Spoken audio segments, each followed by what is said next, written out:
Oh my gosh, Azure!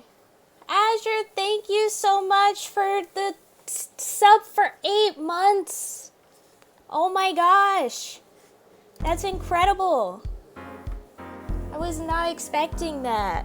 Oh my gosh, thank you so much, Azure. I love you very much. I hope you're doing well. I keep making hearts at the camera, and then I keep remembering no one can actually see me. I'm like making hearts and stuff, and then it's like, oh, well, never mind though. Hey, Doobie, hello. Hello, I hope you're doing well. I gotta stop waving at the camera. No one can freaking see me. Wait, I'll just turn on the camera. I don't understand why I didn't have the camera on, considering that no one can actually see me. There we go. Hello, everyone. I'm here. I am here. Anya the Nerd is here. Hello. Hi. I hope you're all doing well. Thank you, Azure, for the sub for 8 months. I love you very much. And hi, Doobie. I hope you're doing well. Hello. OpenEmu. OpenEmu. Oh, OpenEmu. For some reason, I'm just like, what are you saying, Doobie? And now I understand. Now I understand what is being said. I'm doing pretty good. I was debating on whether I should stream or not today because tomorrow is Easter, and so I'm supposed to be cooking today. But my fam was like, you can still stream, you'll just cook after. And I'm like, you know what, you're right. So I'm streaming. Hello, everyone. And I decided, since normally today we would be doing the podcast, but because of my issues with OpenEmu, we haven't been doing the podcast. So, but I think it's been fixed. I think we've discovered the reason why it's been acting up, and now I think it won't cause us problems anymore, but I wanted to test it first to make sure that, yes, the podcast will go on. But I am planning on doing a full playthrough of Apologists Ace Attorney at some point. So it's kind of like hitting two birds with one stone kind of thing, you know? Both starting the Apologists playthrough and also testing OpenEmu to make sure that it's gonna work just fine. Cooking stream though, Anya the Nerd has evolved into Anya the Cook. Oh my gosh. But yeah, I do cook every once in a while. I don't cook often, mostly because my mom's like a really good cook, so it's not really necessary. But if I have to cook, I can cook pretty well. My sister though, she can't cook at all. If she's the type of person who feels like she has done a crowning achievement if she has boiled potatoes. Like, I remember this one time I was talking to her through FaceTime during our FaceTime meetings, which, by the way, I'm calling her over FaceTime tonight because it's that time of the week where she calls me. But I remember one time I was talking with her and she was talking about, like, you know, what food they were having for some sort of holiday. I don't remember what it was. It might have even been Easter. But she's just like, I boiled some potatoes, and she was like so excited about it. And I'm just like, oh my gosh. Oh boy. But yeah, she's the type who, even doing like super easy stuff, she manages to like burn it down. But yeah, she just doesn't have the skill. But apparently I have the skill, I just would need more practice, which I don't really do. And my brother, he's really good at cooking. Like, he's super good. Just not my sister. My sister doesn't have the skill for it. But yeah. What else? Oh, speaking of Easter stuff, Easter is tomorrow. And so I'm probably going to share my favorite Easter video of all time in my Discord. I hope you guys will all watch it. It's my favorite Easter video of all time. It's super cursed, but I always send it to everybody every year on Easter because it's like my favorite. I always reblog it on Tumblr too. Like, I always find the video and then I reblog it and I'm like, it's that time of year again, folks. Here's the video. I don't know why I'm so obsessed with that video, but something about it just gets me every time. I think it's mostly the reactions people have to it, of just being like, what the freak is this?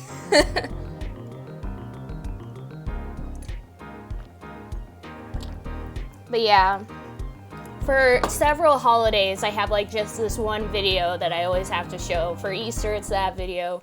For Thanksgiving, it's the, basically 1 year, William Shatner, who played the original James T. Kirk in the original Star Trek, he sang about deep fried turkey for a State Farm commercial. And that's like my favorite Thanksgiving commercial ever, Thanksgiving like video ever. So I always share that video every single Thanksgiving.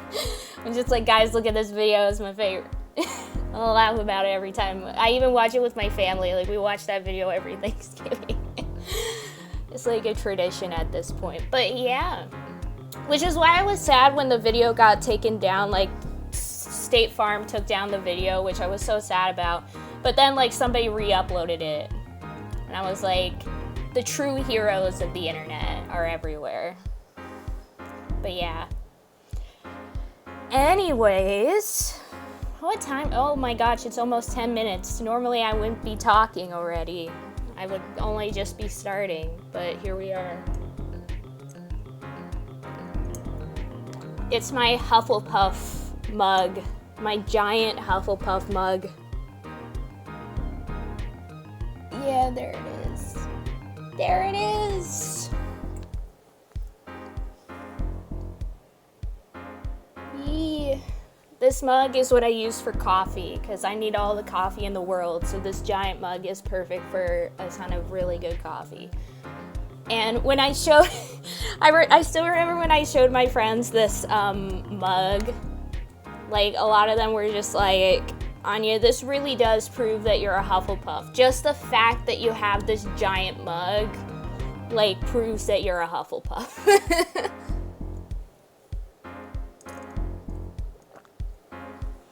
Like, literally the only,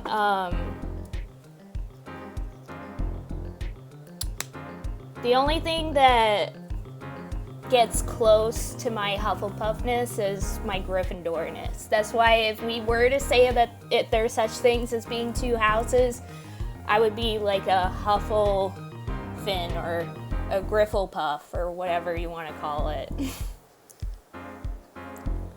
Because it's like the closest one right after Hufflepuff for me. Like, I always get like really close with Gryffindor on like every single test. Like, it's definitely the second choice after Hufflepuff. And then it would be Slytherin after that. Slytherin's like the third, and then Ravenclaw is the fourth. I'm the least like a Ravenclaw. But yeah. Anyway, so to test OpenEmu to make sure that it works, we're going to be playing Apollo Justice Ace Attorney, which is the best Ace Attorney game ever made. There's nothing better than Apollo Justice Ace Attorney. Like, all the rest of the series tried to be as good as this game. And the saddest thing is people slept on it when this game first came out back in 2007. Actually, they slept on it so much that the series was stalled for like 10 years before it came back because it did so poorly. And I'm so sad because to me, this is like peak Ace Attorney is this game. And people slept on it. It makes me so sad. It's like my favorite one. I mean, it probably doesn't help that Apollo is like my favorite Ace Attorney character of all time. I love him so much. I'm just like, there's my boy. I love him. But yeah. Anyways, let's hope. I'm gonna restart the emulator. And let's hope that it doesn't, like, give me issues again. Because it was giving me a little bit of issue earlier. Because it still doesn't like my third-party audio software. Which is why it was crashing beforehand. Was because, basically, in order for my streams to take in computer audio, I had to download a separate software, which was a software that was recommended by OBS. Like, OBS had this software, like, on its website saying, like, use this software. And it's called, like, I Show You audio software or whatever. And it allows, like, people who use Macs to be able to stream, like, audio from their computers. Otherwise, all you would hear is me talking and never the game audio. Just like on Discord when I stream and you never hear audio. That would just be every stream ever if it wasn't for I Show You audio software. But for some reason, the latest OpenEmu, like, update or whatever really doesn't like I Show You. It keeps, like, bugging out every time it looks at it. And so I found out that if I launch the emulator without I Show You, and then I turn on I Show You after I've launched the emulator, it seems to work fine. At least so far, there hasn't been issues. We'll have to see if this continues, but that's the whole point of this stream, besides us starting, like, this playthrough, is to see if everything will work on, I mean, I hope it does. Row work ahead. Gosh, I hope it does. I can't believe I'm referencing stupid. Oh no, you guys can see this. We're not supposed to be starting this yet. Load. Okay.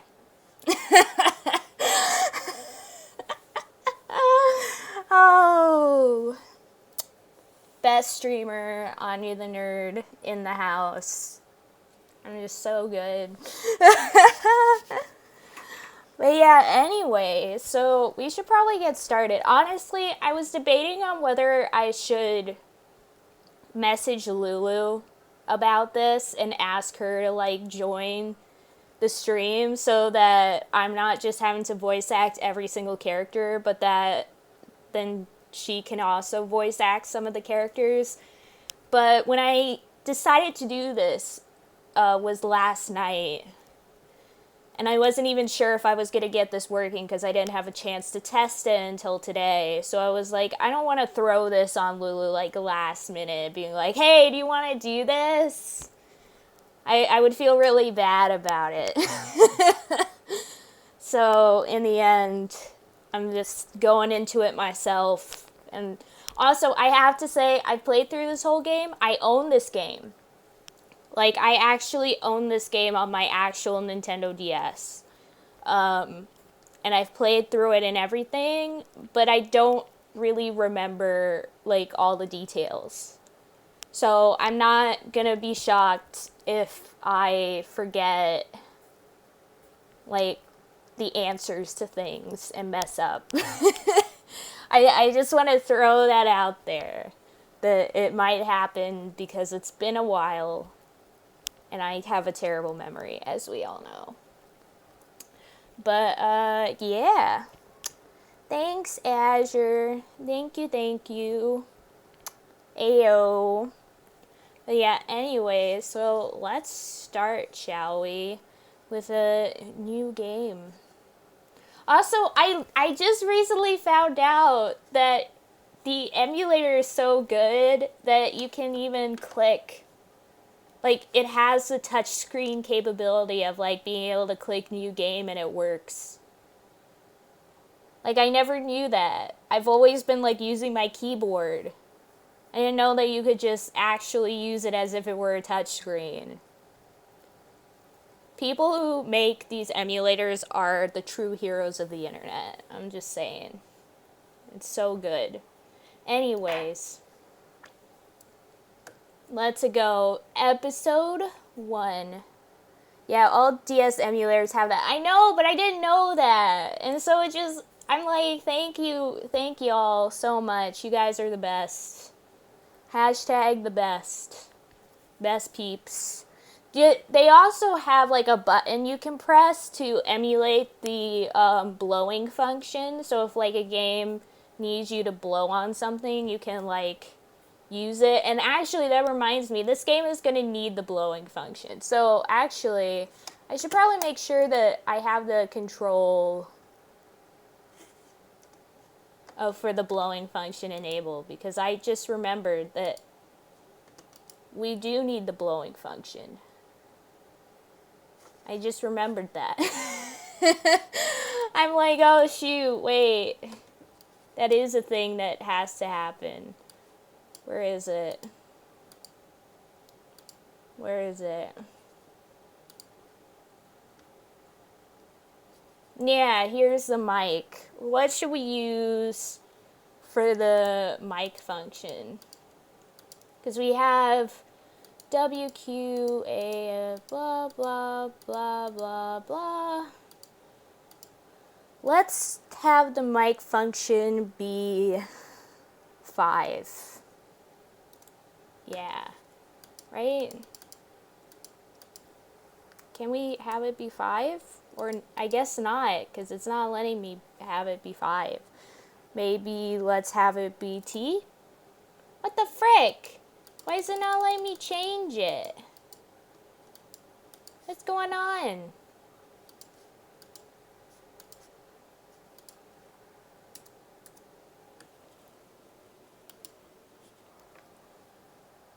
What the frick?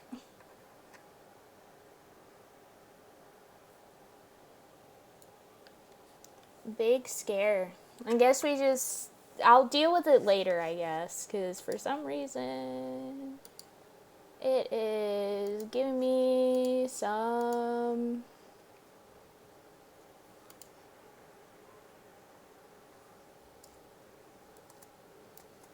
issues for some reason, and I don't know why.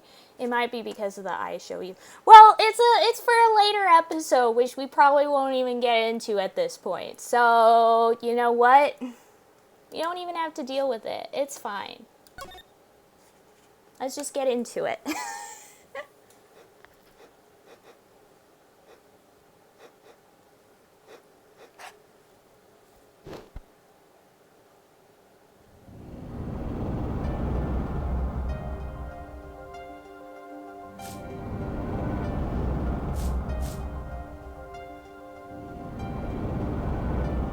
Showdown time.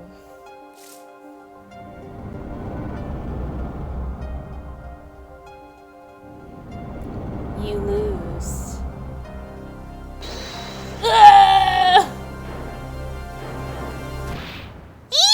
Eek!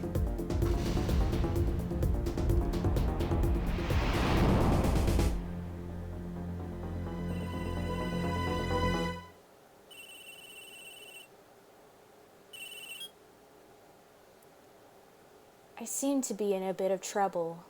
Something like that. Dead. Someone hit him. Hard. Me? Please.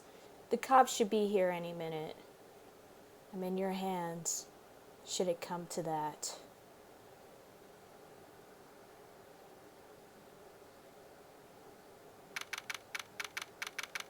April 20th, 9:37 a.m. District Court Defendant Lobby number 3. Panicked. Palms sweaty. I can admit it. I'm nervous. Also, we're finally back here to what you guys accidentally saw like 20 minutes ago. Anyways. Good morning. I knew it. I was like, it's Kristoff. Good morning, sir. You look tense, Justice. Wound up tight. Palms sweaty, knees weak, arms are heavy.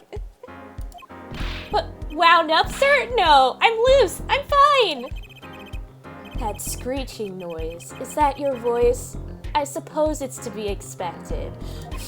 Your first trial, and it's a homicide. I guess justice doesn't start small, eh? I'm fine! I got up at 5 a.m. to do my Chords of Steel voice workout. I'm fine! My brother is drunk and is speaking to my aunt and uncle on video call and dragged me down to say hello to them. I totally get that, Doobie, but welcome back! Welcome back! Welcome back. You didn't miss much. We only really just started because I got carried away with some other stuff, but we're good. We literally just started, so you're back just in time. Ah, that explains it. I did detect a certain rasping quality to your screech. I overdid it again. As you know, your client today is a good friend of mine. She's a dumb drunk. Oh my gosh, big oof. I wouldn't want to let him down, if you get my drift. Drift gone, sir! I'm all over that drift! As it happens, I dined with him on the night of the murder. We can't let this case fall through. Yes, I'm fine, sir! One more thing. Don't say you're fine quite so much. People might take you the wrong way. Gulp. I'll be preparing our case. You might want to introduce yourself to the client.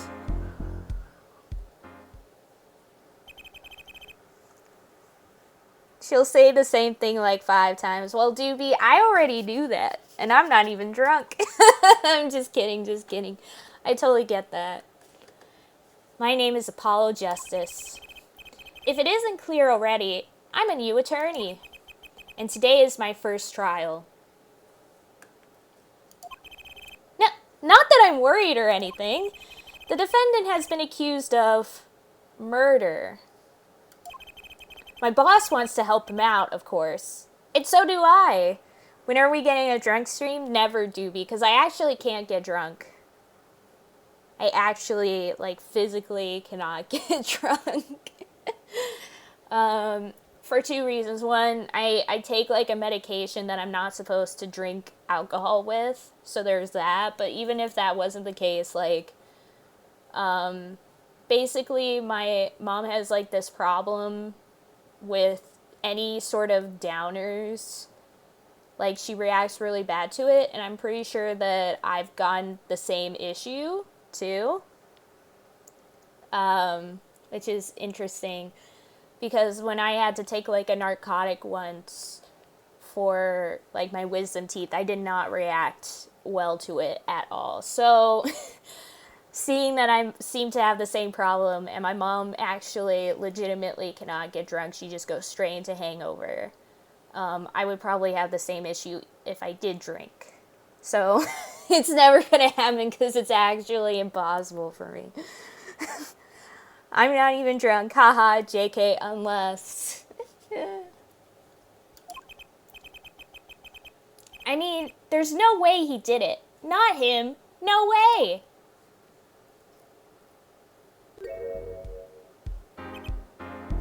It's Phoenix! Hobo Phoenix, as the fandom likes to call him. ... Whoa! ... Good, morning! ... Morning. It's all up to you today. First trial, nervous. Meeting him, cardiac arrest. ... I think I'm supposed to say something. Help? So you're... Fine! I'm fine! Mr. Fine, is it? I did remember you having an odd name. Well, we're off to a great start! Are you sure you're okay? I mean, with me... Mr. Gavin is a top-notch defense attorney, and he's your friend, so why... You'll see. Ba-da-ba-ba-da-ba. I don't drink often, only when out with friends, which is never. Oh no, Doobie! I would go out drinking with you if you ever needed it and I was in the area, which might also be never. Oh boy. You can do it. Be confident. I'm really sorry this happened to you. It's time. Shall we? Yes, sir. Oh, poor Apollo. This is literally would be me in this situation. Okay. I need to focus. First trial. Here comes justice. April 20th, 10 a.m., District Court, courtroom number 2. And of course, it has to be a Pain person we meet first. The court is now in session. The prosecution is ready, Your Honor. The defense is, fine. Ready, Your Honor. Mine going blank. Don't panic. Too late. Your name was Mr. Justice, and is it your first trial? Yes, Your Honor, but I'm fine. Really? So what's the 5-word description of this game?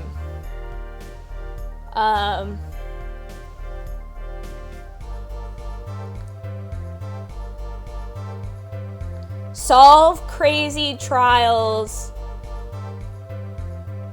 Solve crazy trials with sister. Yeah, solve crazy trials with sister. Are you quite sure? Your voice sounds a bit strained. Mr. Gavin? Yes, Your Honor. I was under the impression that you would be heading up this case. That was my intention, yes. However, a defense attorney must always see to his client's wishes. And my client specifically requested Mr. Justice. Well, of course he wants justice. But you would trust his case to this greenhorn. Why? I do not exaggerate when I say that you're the best defense attorney in town, Mr. Gavin. Okay, so Gavin's got trial experience, fine. But does he have cords of steel? Apollo is literally me. Then let's begin. The defendant may enter the courtroom. Here he is, Phoenix Wright himself. ... It's truly an unfortunate turn of events. I'm sorry we had to meet again under these circumstances. Long time no see, Mr. Wright. Let's put the past behind us, shall we? These days, I'm merely Phoenix Wright, piano player. Mr. Wright, how could this have happened? I won't speak of it further then. If the prosecution would be so kind as to explain the charges, Mr. Payne. To think, I saw you enter the room a fresh attorney, and now I'll see you leave in chains. Winston Payne, subtle as ever, I see. Ahem. The crime occurred at the Borscht Bowl Club, a Russian restaurant. I love borscht. Borscht is so good. Can't believe Phoenix lost his job. Yeah, for this game. This is the only game, though. And it'll be explained in due time exactly what happened. Actually, it's gonna take like the whole game to reveal the true course of events, but you'll see. Anyway. The defendant, Phoenix Wright, took the victim, a customer. And he hit him. Wham! On the head. Smack! Killed him cold. I love borscht so much. I eat borscht so often in my time. A customer at the restaurant, you say? And the defendant, you say he was the pianist for the club, it seems. Phoenix Wright? A pianist? This is the weapon that took the victim's life. A bottle of grape juice. Grape juice is apparently our defendant's drink of choice. Yeah, it's absolutely grape juice and not wine. The court accepts the deadly bottle as evidence. Deadly bottle added to the court record. Something to note, Justice. All evidence is filed in the court record. Make a practice of checking it frequently. The court record? Right! I've heard of that! Use the court record button to look at the evidence so far. I'm confident in your ability to handle this. Right, the court record button. Sound like it's time for some hands-on action.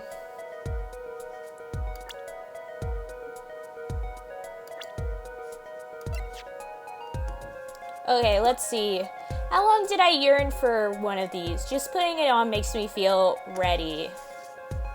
Heck yeah. The time of death was around 2 a.m., April 17th. Death caused by a single blow to the forehead. The sub-basement at the Borscht Bowl Club. Touch the check button for details. Bleh.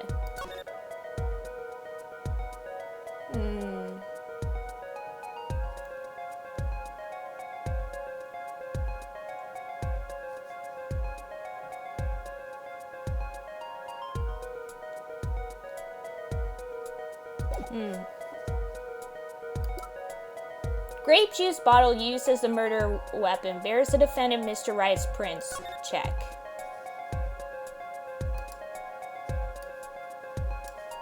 Examine. Grape juice. How long has it been since I drank grape juice? Apparently, it's Mr. Wright's favorite drink. Oh my gosh, this thing is in the way. There we go.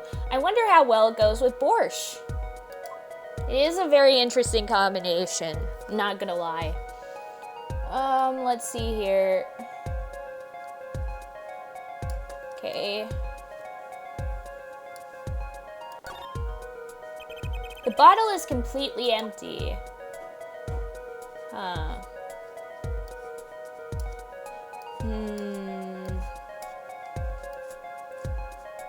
Looks like that's it for now, so let's go back. And that's it. Let's check the profiles. Christoph Gavin, age 32, gender male, boss at Gavin Law Offices, a first-rate defense attorney and my trusted mentor. Phoenix Wright, age 33, male, pianist at the Borscht Bowl Club, formerly an ace defense attorney of some renown. Shoddy Smith, age unknown, gender male, the victim in this case, a traveler, only recently back in country.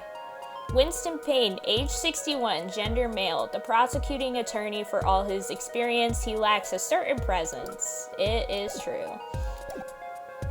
Okay. Anyways, we're good. So, the victim was a customer at this restaurant. But just who was this, Shoddy Smith fellow? We believe he was a traveler, Your Honor. Traveler? According to his passport, he had been out of the country for a number of years. He had only returned to the country recently, though his place of residence is unclear. And he had some sort of connection with the defendant? That, too, is unclear at present, Your Honor. We believe they first met at the Borscht Bowl Club on the night of the crime. If they had only just met, then why murder? Perhaps the victim slighted the defendant's piano playing? That doesn't appear to have been the case. No, the motive had nothing to do with the defendant's lack of playing skill. At least not piano playing. I'll let this photo explain what I mean.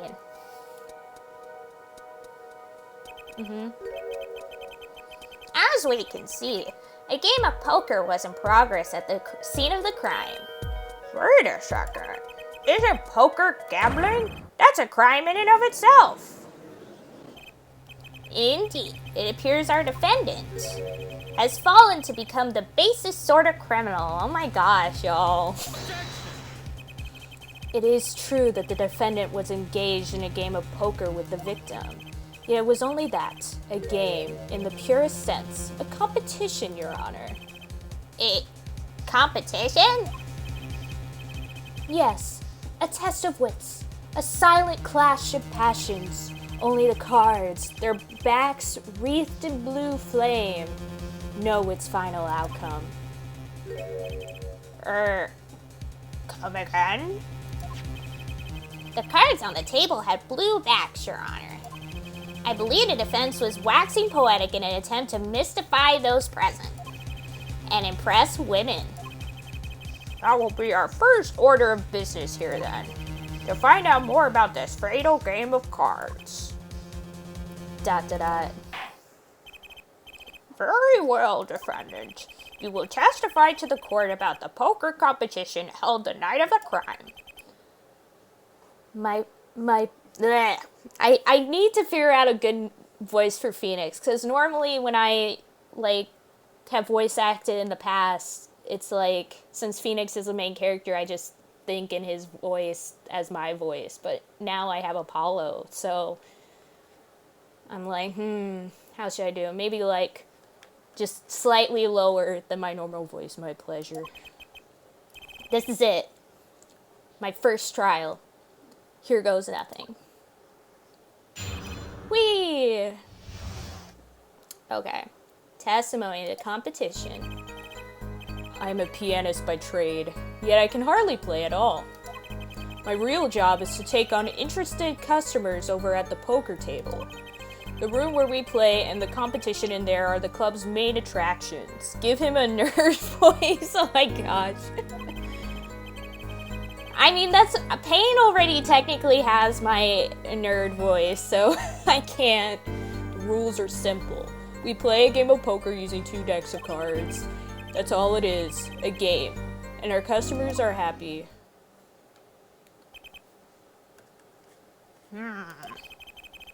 A pianist who can't play piano. Better than a defense attorney who can't defend. ... Very well. The defense may begin the cross-examination. Right, Your Honor. My first cross-examination, don't blow it. Are you alright? You're sweating bullets. Bullets? Where? It's a figure of speech, Justice. Your voice sounds strained and raspy, too. My brain feels strained and raspy, sir. You've watched me perform cross-examinations many times.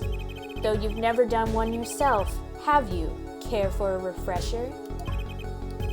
What to do? Should I ask Mr. Gavin for a refresher course on cross-examination? No, I already know how to cross-examine. We're fine. We're good. No need for help here, sir. I think I got this one covered. I think you'd better do more than think. You know it, or you do not. I'm fine. The cords of steel are ready for battle. My weapons, press, and present. Find any inconsistencies, any lies in the testimony, and reveal them to the court. That is cross-examination. Learn it, know it, do it. Inconsistencies? Lies? Phoenix Wright? As if! Phoenix Wright would never lie, and it's up to me to prove it. The defense may begin the cross-examination. Boop boop boop, here we go.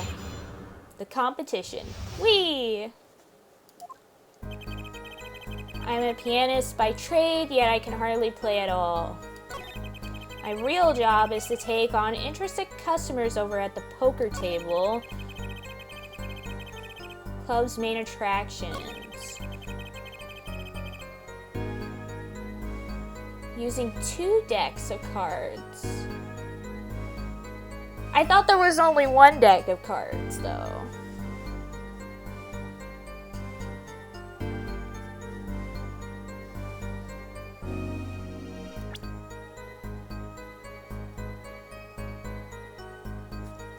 Wait. Let's try and press on this statement. Also, you know what? Actually, let's save. Blah, blah, blah, blah, blah. There we go. Yeah, press. 2 decks of cards? A simple measure to prevent cheating. If you alternate 2 decks, no one can slip in cards. There's something else I noticed. In addition to the cards on the table, there are some lying scattered on the floor. Precisely, cards on the table, cards upon the floor, each one forming a complete deck. A crime scene painted blue by a sad sweep of cards. It's poetic, really. Incidentally, we used 2 types of cards at the club. One deck of cards was red, the other blue. As I recall, in poker, you make 5-card hands. I can see how it would be easy to cheat. Yes, a game of hands. Huh?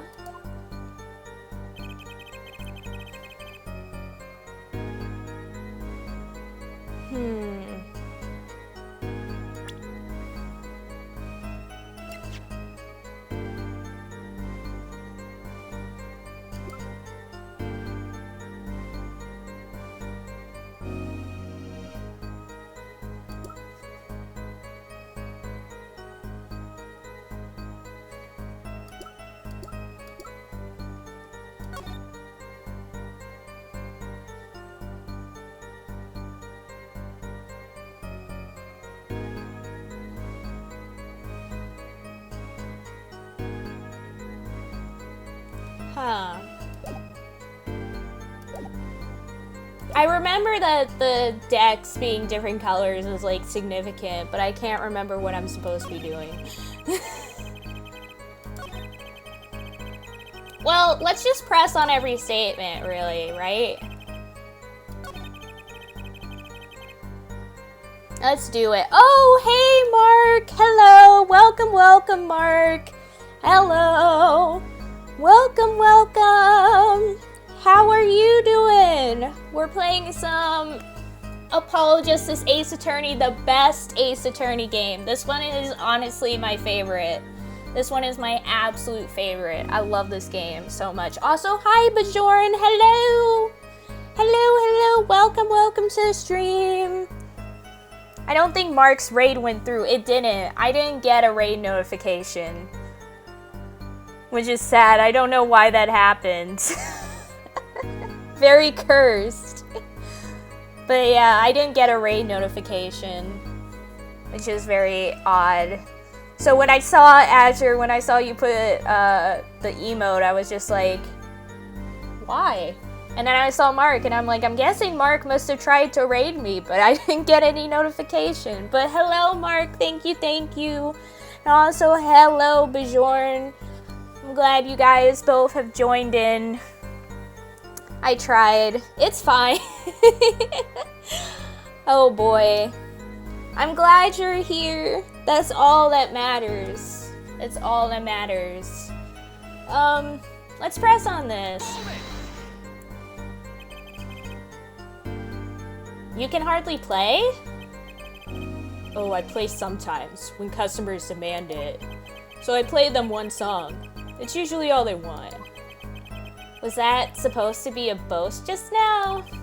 The title of pianist is a mask, a respectable face I wear for the world at large. Then why are you really at the Borscht Bowl Club? Let's press this. They pay you just to play poker? That would seem to be the case. I'm a professional after all. I can't play. Oh no! You did fine. As Azure said, I bet you did fine. I bet you did fine, Mark. I believe in you, Mark. I bet you did fine. I wasn't there to watch, but I'm sure you were good. Bah! Do I detect pride in that statement? It's just hard for an honest, hardworking member of society like me to imagine. Yes, your imagination was always a bit limited, Winston. What? I played poker for 7 years in that little room, and I've never lost once. What? You see why the customers come now? defeat the undefeated poker champion. It's quite a draw. That is, I'm quite a draw. Wait, you've never lost once? Not even one time? As I said, I'm a professional. He's played poker for 7 years and not lost once. Wait, this guy is named Phoenix? Yeah, that's Phoenix Wright. That's Phoenix Wright right there. Basically, as I've stated before, Phoenix Wright was the main character for Ace Attorneys 1 through 3, which is the original trilogy. But this, Ace Attorney 4, aka Apollo Justice Ace Attorney, something basically happened in between the third Ace Attorney game and this game. And at the start of this game, we don't really know what exactly happened. All we know is that Phoenix is not in a good position, and now he's actually on trial for murder. So it's not great. But everything will slowly, as the game goes on, kind of reveal what's going on here. Is that even possible? The room where we play in the competition in there are the club's main attractions. The pro tag being on trail for murder, how novel. I know, especially since when we played the prequel Ace Attorney game with Ryunosuke, he was on trial for murder twice. Twice! They were like, oh, you're the murderer. Like, twice. And so great. Big oof. But yeah. And I mean, our Phoenix has been on trial for murder before, and even the first game of the series. So yeah, he's been on trial for murder like multiple times already at this point. That's why he's just like, I'm here, everything's okay.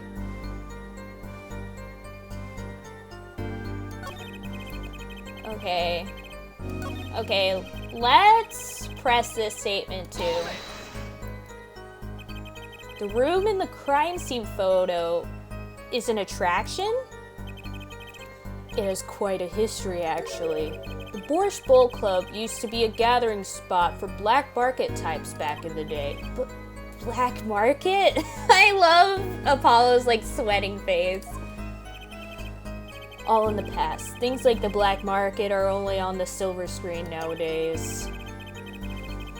I mean, that's not really true, but okie dokie then. Suffice it to say that there were a lot of deals being made under the table.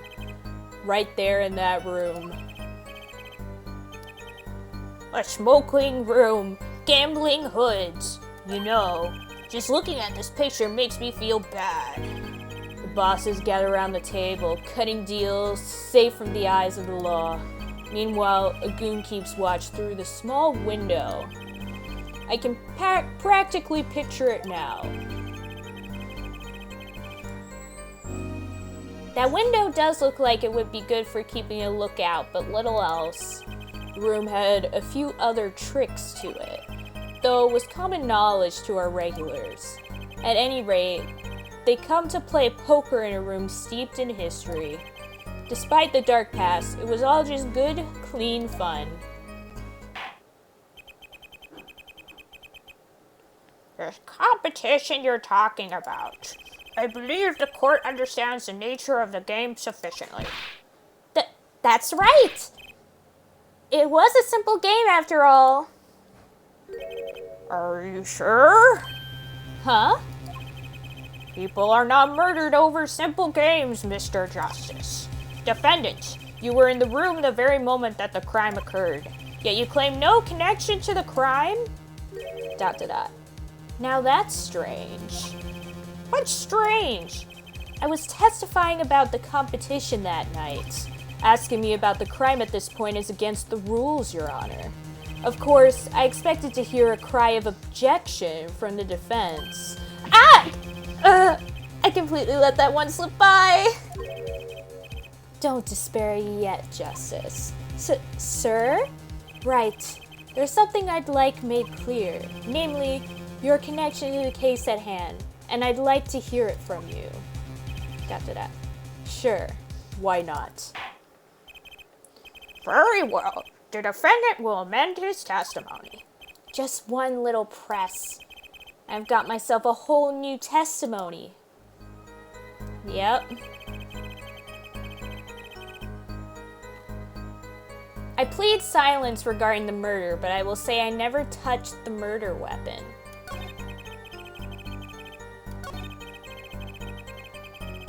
But that's untrue. Wait, let's save real fast. We gotta save. Here we go.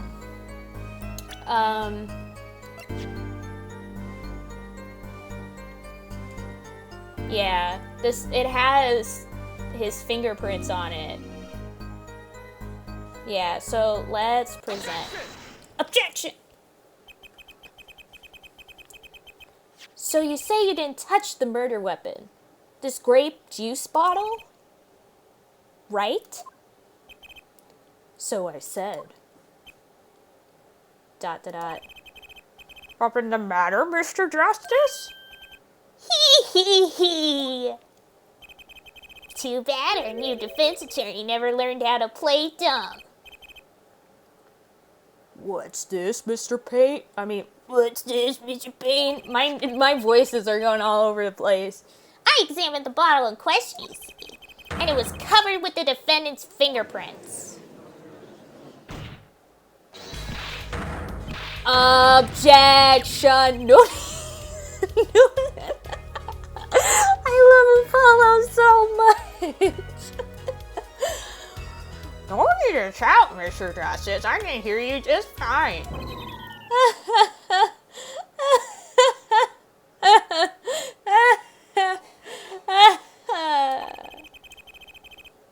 Excess yelling can damage the judge's ears. And our case. But what about my cords of steel? Anyway, what's so strange about fingerprints on a bottle in a restaurant?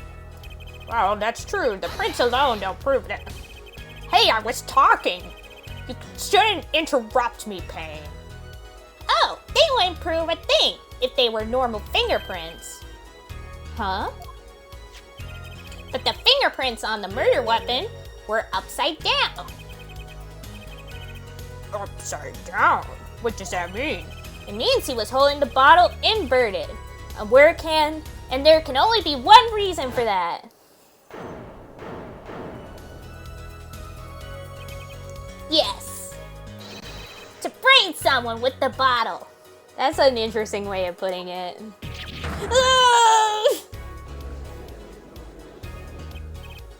Mr. Gavin, I think things just took a turn for the worse. Oh?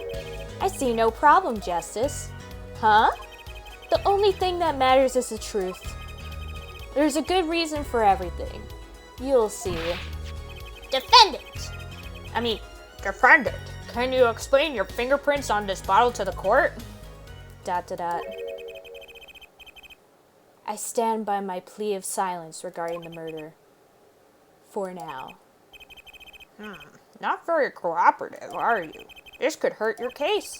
I'm sure he's uncooperative because he's hiding something. There must be some reason. Your Honor, you seem to have forgotten something. And what might that be, Mr. Gavin? On the night of the crime, who was it who reported the murder to the police? Reported? Well, that was the defendant, Mr. Wright, but still, that... Really? Yes, well, according to the case file, the murder was reported from near the scene by a call from the defendant's cell phone.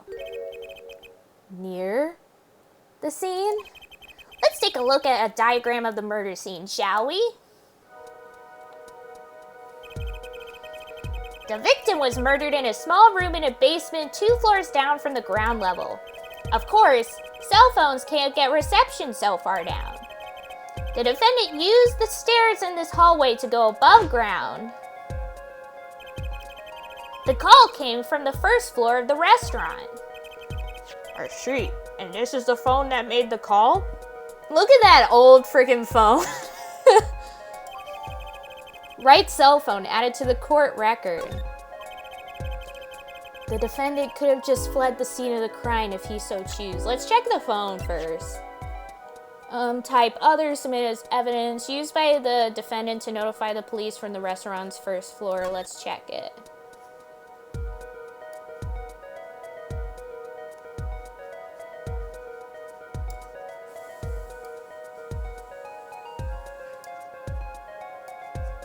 Oh. Wow, the batteries are held in with a piece of tape. You should just buy a new one. Maybe he can't afford it, or he just doesn't care.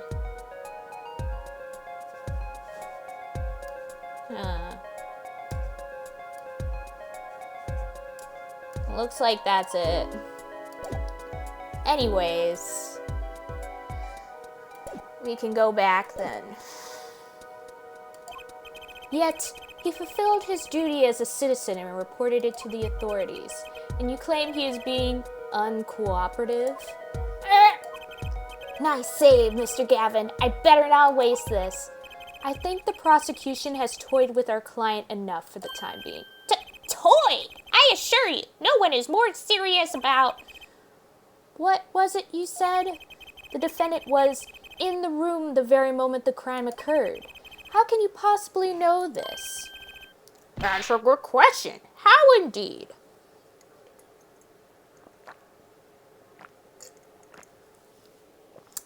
Delicious. Delicious coffee. The answer is simple, Your Honor. The prosecution has a decisive witness. Hee. You're as good as they say you are. So someone else was in the room the night of the crime? That must mean they witnessed the crime. Oh my gosh, Apollo! You figured it out! Can't believe it. Everything up till now has been a warm-up, Justice. Are you ready? Yeah, I'm ready. Very well. The prosecution may call its first witness to the stand. The witness will state her name and profession. Hold on just a moment. Where's the witness? I surmise that she has been framed by the defense's demonic-looking horns. Poor Apollo. Leave him alone. So I used a little hair gel. Relax, people. Have no fear. If any horns point in your direction, this court will cut them off. You are sure? I swear it on my gavel. Please, come out.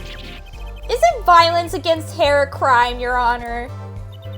Well, if you are so sure, it is okay.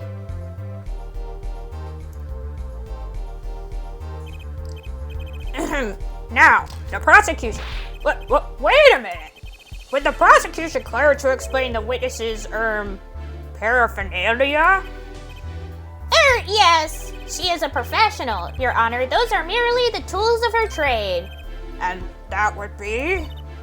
My name is Olga O'Reilly.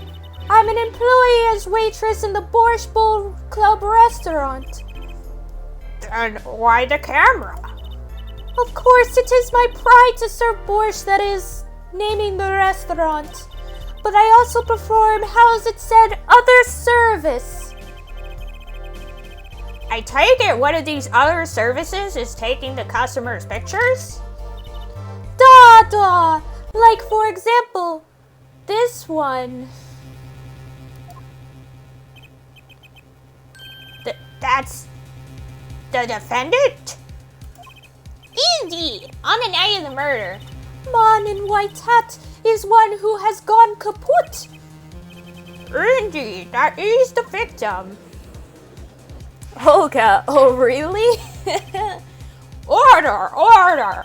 This is quite a piece of evidence to casually drop into our laps. It is the same way as I drop cold morals of borscht on the laps of customers. Casually.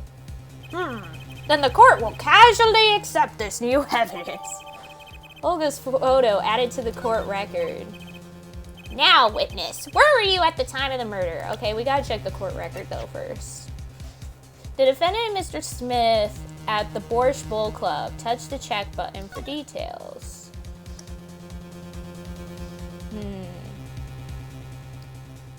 Wait, if the bottles are like this, then you're gonna have to grab them invertedly. Because it's in like this weird box. I think we're fine. I was in the room, the hideout we call it. Excuse me? The hideout? It's his room where famous gangster bad guy was arrested. His room where murder took place. What? Your look of utter surprise. It is lovely. I will post my courtroom door later for you. The photos will be numbered and you will write which ones you want copy of. So there were 3 people in the room at the time of the crime. The victim, Shotty Smith, Mr. Wright, and Olga O'Reilly, our witness. And if Mr. Wright isn't the killer, then that means... Very well, witness. You will testify to the court about that night's events. That fateful night. That night, customer asked me to deal cards for game. It was cold. Both players played with hats on. The victim, he plays whole time with his hand on locket at his neck. Then, last hand is done, but something terrible has happened. That man flew at victim and is strangling him to death. Hi, Owen. Hello. Welcome, welcome. How are you? I hope you're doing well. Incidentally, who won the game? Isn't it obvious? The winner was the victim, Mr. Smith. That's ridiculous. Because Mr. Wright can't lose. Justice? Maybe you could come up with a more legitimate objection, but he hadn't lost in 7 years. Take it from me, kid. It happens. I didn't lose a case my first 7 years as a prosecutor, either. Incidentally, I have some evidence here. These are the poker chips as they lay the very moment of the crime. The hand and chips on this side belong to the defendant, Mr. Wright. Those on the far side belong to the victim, Mr. Smith. Trips, you say? Yes. Imagine that poker is war. Your hand is your army, and the chips are the spoils. Oh, I know. After all, in my youth, I was known as the poker head of courtroom number 3. I think he means poker face. Looking at this picture, it does seem that most of the chips are on the victim's side of the table. Chip photo added to the court record. Very well. The defense may cross-examine the witness. I have many things I need to ask. That night, customer asked me to deal cards for the game. It was cold. Both players played with hats on. Wait, I need to check this real quick. Okay, so yeah, he has his hat on. And here he also has his hat, right? Yeah, and you can also see that locket they were talking about. And then, what about here? Oh, the locket is gone. The question is, what exactly does the game want me to focus on first? The victim, he plays whole time with his hand on locket at his neck. So we could, present for this, because I noticed the locket is not on his neck in the photo. Or strangling, which seems to be the more obvious thing to present on. So let's save. Let's maybe do this first, since it's the more obvious one. Yeah.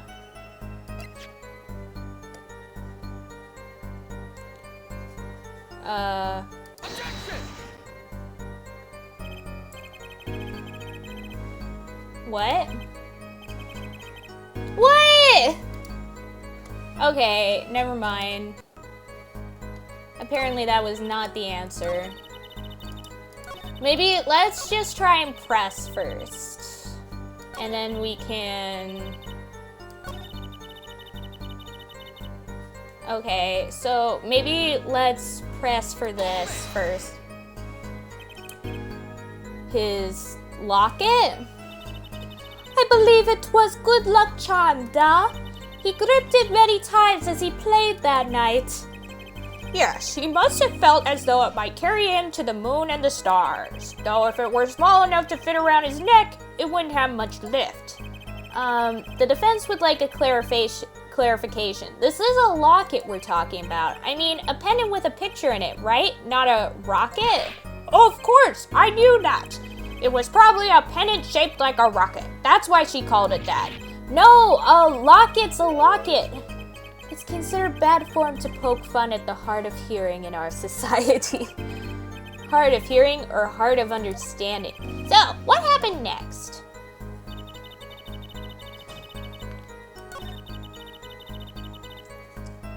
Press. But the defendant would never do such a thing. Eek! Well, now, I can't say I've ever heard the defense try this tactic. If possible, please refrain from embarrassing me. Still, Why would anyone do something like this over a game of poker? perhaps it is because defendant has lost game. Yes, a crushing defeat for a man undefeated. So it always is with men like him. Winners make sore losers. Oh, how the mighty fall.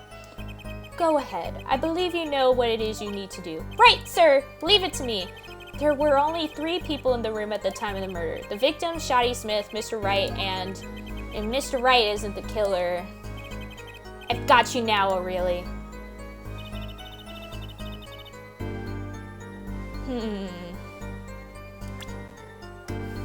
Let's see what else. Check.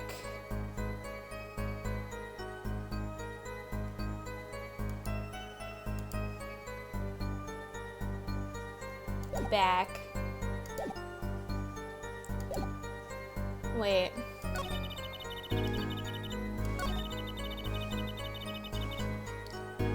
Glad to know America isn't the only place with a terrible legal system. Yeah, basically.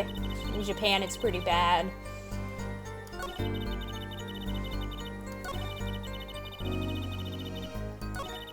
The victim, he plays whole time with his pan. Blah, blah.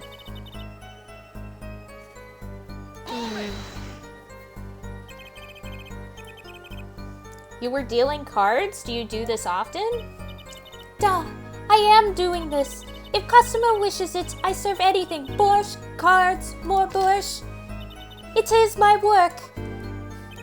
It's good to hear of a place that hasn't forgotten the meaning of service. Welcome you to Borscht Club, where Borscht Bowl Club, where borscht is as warm as the waitresses. Thank you for not handing out flyers during the cross-examination. It was cold. Both players played with hats on. It's already April. How could it be cold? At the Borscht Bowl Club, we have a pride on an authentic, rustic, Russian restaurant theme. Outside it is city in spring, but inside it is always as cold as Mother Russia. No way I'm going there.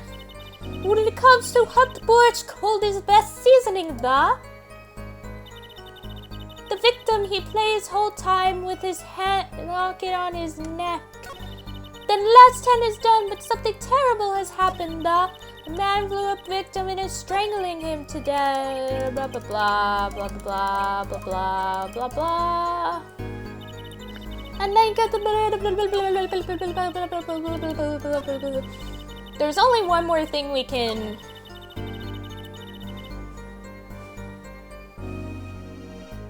Let's press on this statement first.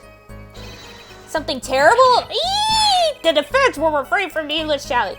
Sorry. I need to seriously reconsider this vocal training thing. Now, Miss O'Reilly, can you tell us what happened? Oh, I was so frightened, I trembled with fear. Hello? Hi, Doom. Hello. How are you doing? I hope you're doing well. We're trying to solve some crimes.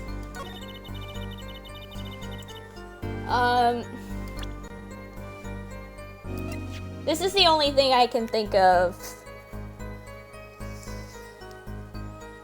Is this.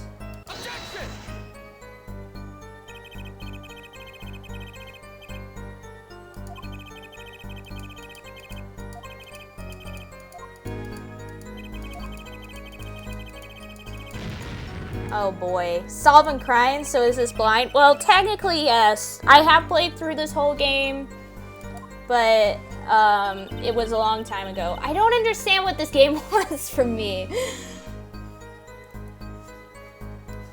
I'm already lost.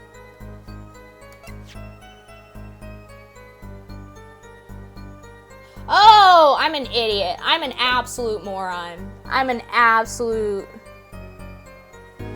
Well, but I played it a long time ago, so I've kind of forgotten, like, all the details. So, as you can see, I just made... Oh, boy. Oh, my gosh. Let me... Okay. Both players. Blah, blah. Something terrible has happened. No! I did it again! Oh, boy. I'm just so good. Boop. Boop, boop, boop. Okay, time to do a save state again. Okay. Present. Autopsy report. Present. There we go, finally, Jeebus. Oh, really? Strangled, you say? That's odd. The normal customers only choke on borscht. No, I mean, this report shows that the victim died of a blow to the head. Ah! Miss O'Reilly, really now? Did you witness the crime? Eek!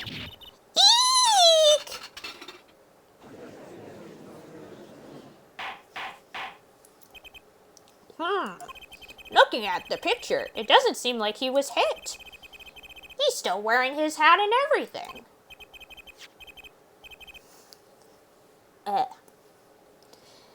Yet it is a fact that he was hit, Your Honor. There's a photo we took of the victim with his hat off during our investigation. Well, that's quite shocking, isn't it? This head certainly was hit. Crime photo 2 added to the court record. But I have seen it happen. The defendant, he lunged at the victim. His neck. Oh, really, Miss O'Reilly? I think I've caught you in your own lie this time. Look at Apollo. I love his smug sprite. It's so good. Justice. I admire your enthusiasm, but perhaps you should think this through once more. What do you mean? I found a contradiction. There's one thing in her testimony that troubles me. Very well. It seems we should continue the cross-examination. There's such a thing as thinking too much. This horse is dead. Let's stop beating it. There's such a thing as thinking aloud too much, too. Oh, Kristoff can read minds. Dang, CEO, I forgot this guy, yeah. That night customer asked me to deal cards. It was cold, both players, blah, blah, the victim, he plays with his dad, blah, blah. Then the last hand is done with something terrible. After the defendant tried to strangle victim, he hit him with the bottle. What? What? What?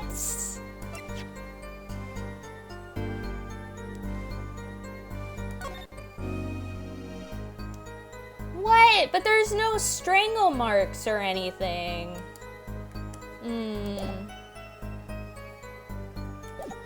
Let's press it. You didn't say anything about hitting before. So sorry. I must be forgetting this law. Witness, you will take greater care with your testimony. Look at that fucking collarbone, though. I know, right? Oh, I'm sorry, Your Honor. And that clears up the discrepancy with the autopsy report, I believe. The defendant made to strangle his victim, then changed his mind, and chose a simpler, blunter means to do the job. Yes, that sums it up nicely. So he strangled him, then hit him? Something's fishy about all this. Go ahead. I believe you know what it is. Blah, blah. Blah, blah, blah. Blah, blah.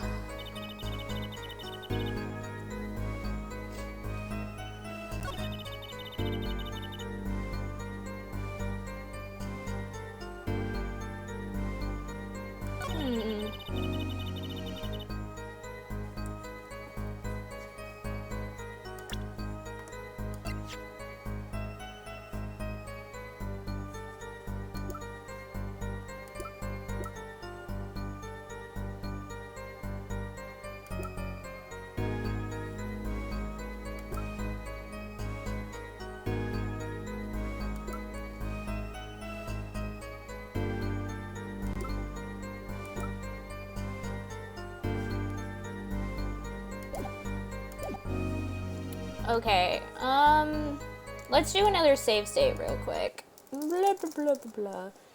We might be able to use this new photo for this, maybe? Objection! There we go. Okay, thanks. See, okay, Mark, if you're here, this is exactly what I was talking about when we were playing Ace Attorney together. This whole problem of, like, knowing what it is you need to get at, but the game making it so that the way to get to that conclusion is just so, like, mind-boggling. You know, there was one curious part in her testimony, just like Mr. Gavin said. But what does it mean? Mr. Justice, would you care to explain what it is you're thinking so intensely about? Recall the testimony, Your Honor. The victim played with his hand on locket at his neck, I believe she said. I hope you aren't about to raise an objection to the witness's grammar. No, but look at this photograph. Look at this photograph! Do you see a locket on the victim's neck? Well done, Justice. I'm impressed. Thanks. I knew you'd be able to handle this. Thanks. I know, I'm just so smart. But what does it mean? If we are to believe this witness's testimony as is, then the locket disappeared following the victim's death. Look at this graph. Lockets don't just disappear, Your Honor. Dude, I was playing Spirit of Justice, and there was a moment where I presented the right thing a bit too early, and my assistant was like, yo, okay, yes, but not yet. Yeah, I guess it's like the games, you know, like kind of understanding how roundabout. Like, I've noticed that in the later games, there's a lot of like references to some of the crazy aspects of these games. Like the whole, like, how you can get like an achievement if you present your attorney's badge to like everybody, which references like the fact that people like to present their attorney's badge to everybody in all the games. And then it seems now they're also pointing out the fact that people can, you know, get to the right conclusion faster than the game wants them to. Yeah. Good stuff. It's quite simple when you think about it. If the locket is gone, someone must have taken it off, no? Taken it off? Wait, you don't mean... The defendant wasn't strangling the victim at all. He was taking off his locket. Wouldn't that explain it? Ah! Eric?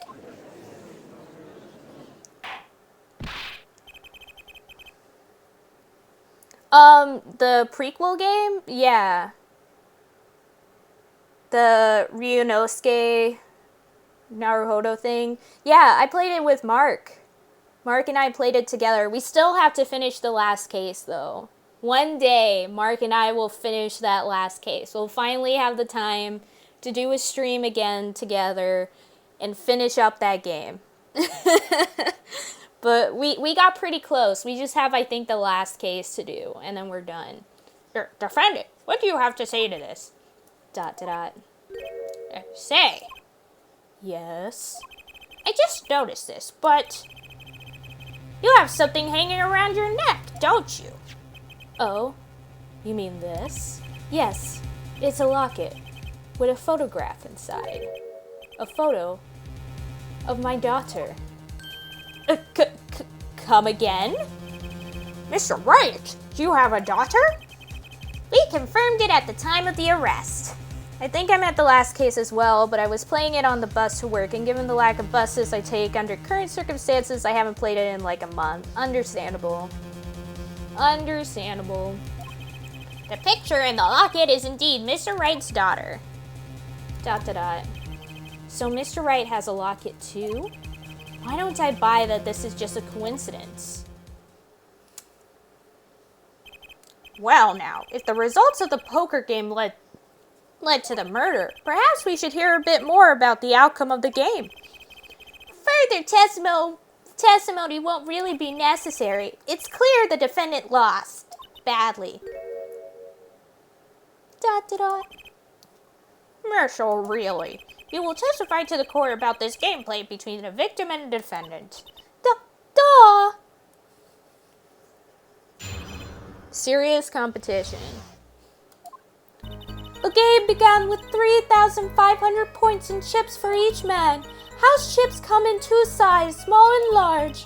The one who is winning, it was the victim. For last hand, defendant play with all chips on table and lose.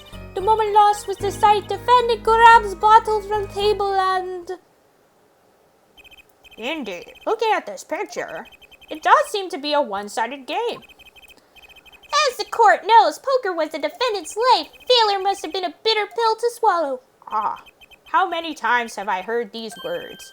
I've done it in a fit of anger, Your Honor, and now I regret what I've done. A common tale, but true. Methinks the judge watches too many old court movies. Mr. Wright said he hasn't lost in 7 years, so this testimony must be wrong. Whoop, here we go. The game began with 3,500 points and chips for each man. Press. Are those the usual starting points? Were any special rules used? No, not special. Usual game, usual rules. If each man began with 3,500 points, then the total would be, exactly 7,000 points. Please, this isn't calculus. It's not even long division. ... House chips come in two sizes, small and large. Press. Are the chips in this photo all the chips that were used? Of course. Something's fishy with these chips. Should I press harder? Press harder. Maybe you could explain a bit about these chips. Explain? What is there to be explained? Poker chips are poker chips. They're not fish and chips, not a chip off the old block, not a motorcycle cut, not a... Thanks. Now that I've pressed her, I'd better ask something. What are these chips worth? Are they in dollars or rubles even? Yet, as I've been saying before, it was game, not gambling. Hard perhaps for capitalists to understand. 2 types of chips, 100 points chip and 1,000 points chip. It is not money, Justice. Sir?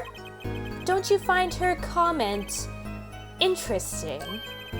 In more ways than one, sir. I'd have it added to her testimony myself. Well, does the defense want the witness to add to her testimony? Add to testimony. Yes, I do think this deserves further scrutiny. Add it to the testimony. I wish I knew where I was going with this. I know exactly where we're going with this. Very well, witness, if you would be so kind. Your Honor. One kind of chip is worth 100 points, other kind is worth 1,000 points. 2 kinds in all. Press. Mr. Gavin said this testimony is important. To be honest, I have no idea why. Mr. Justice, do the court a favor and think of what you want to say before raising your hand. We are not in kindergarten. Sorry, I'm fine. I better think of something to ask. And quick. The 2 types of chips. The small ones are 100 and the big one's 1,000. Right? Right? Of course. Ha! Don't waste our time. Is that all? Yeah, gulp. Great. Mr. Gavin made me stop her, and now I'm the one who looks dumb. Oh, Justice? Please try not to embarrass me like that. Huh? Who? Me? There's a clear contradiction in the information you have in your hands. What? It's a simple matter of calculation. Go on, try it. We're not in kindergarten after all. Calculation?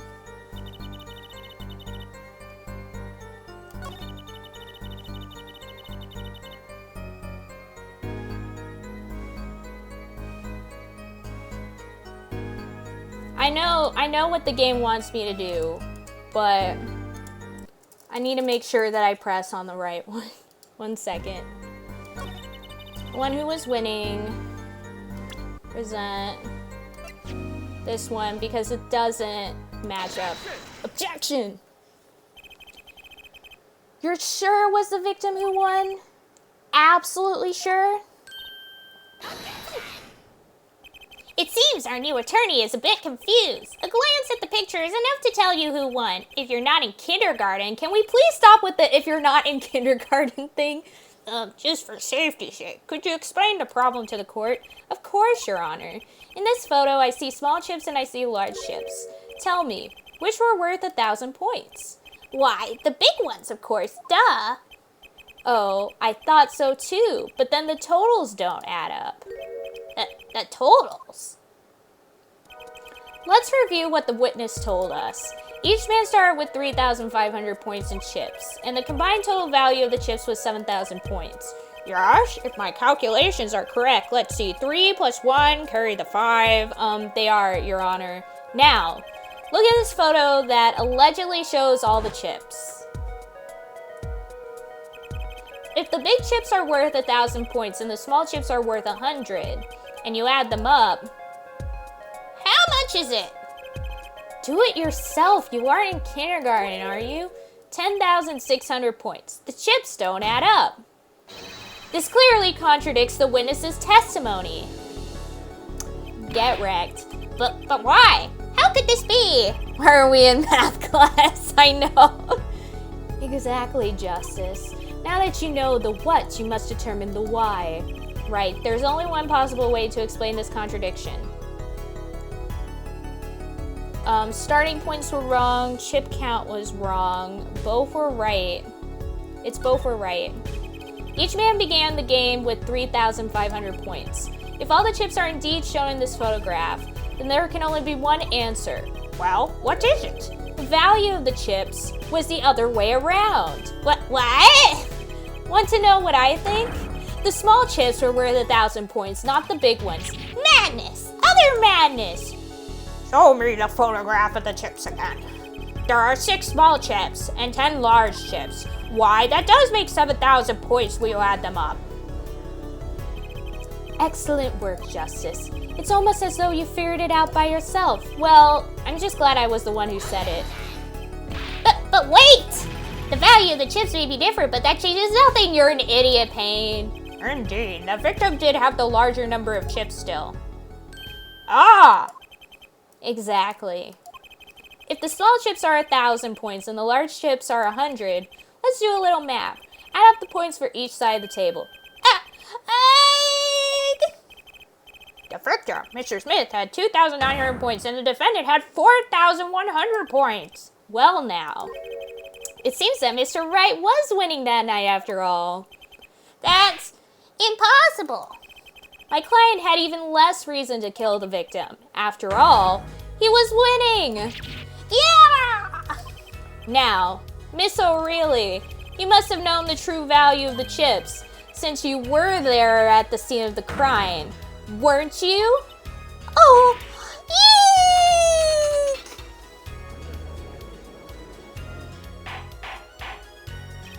Order. It appears our defendant has lost his motive, and Mr. Wright's supposed defeat never happened.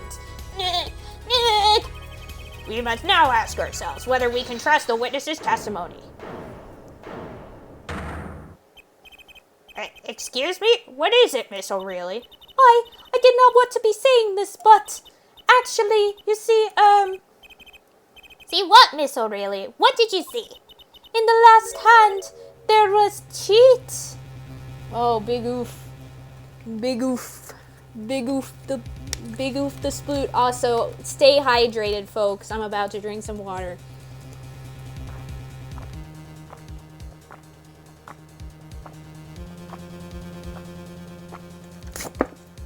Good stuff. My throat was really hurting. It really hurt for a second there.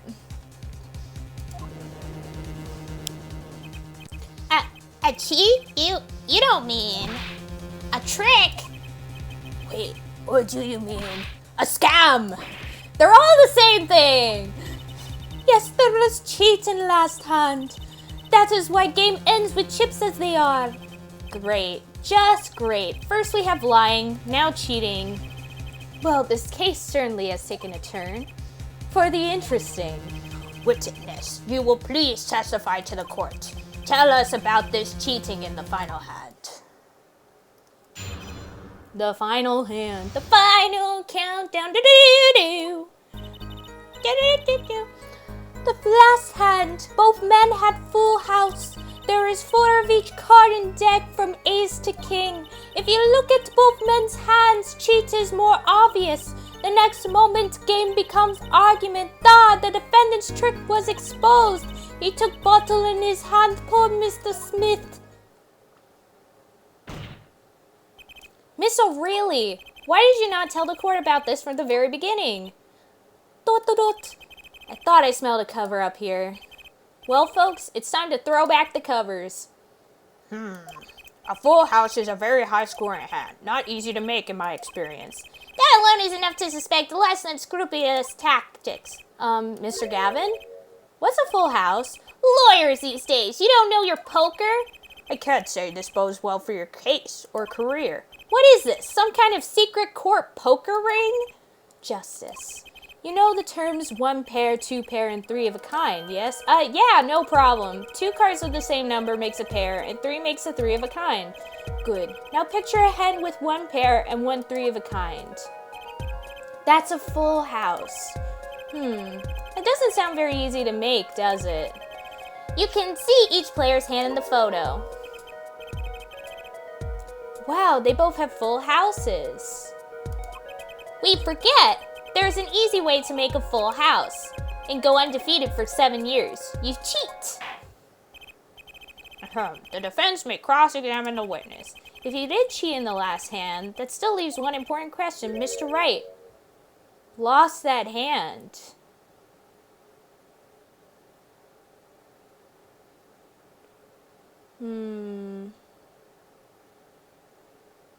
And I'm pretty sure you can't have 4 aces. Who's ever heard of a professional con man losing when they cheat?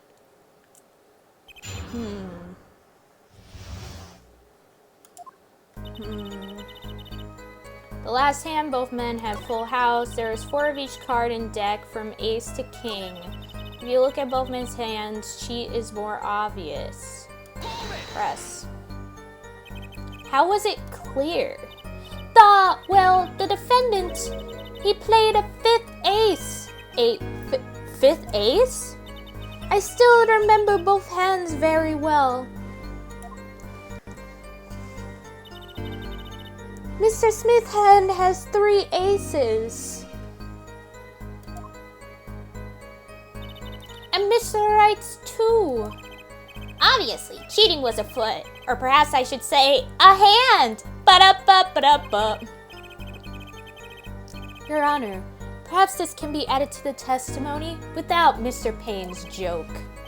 Very well. The witness will add this detail to her testimony, please. Mr. Smith's hand has 3 aces and Mr. Wright's 2 is 5 aces in all. Let me see here. Check. But wait, that's not what we see in the photo at all. We just see 2 aces on either side. What's going on here? Wait, before we present, let's save. As usual. Ba-da-ba-ba-da-ba. Okay, let's present. It appears the witness is mistaken. Taken? But my name? Look, this piece of evidence clearly contradicts what you said in your testimony. But That's the photo of the chips, is it not? Justice. Perhaps you ought to explain your point in a way that the judge can comprehend. In other words, use your finger to point out your point. Yes, please point out the contradiction in this photo. What particular point contradicts the witness's testimony? Right here.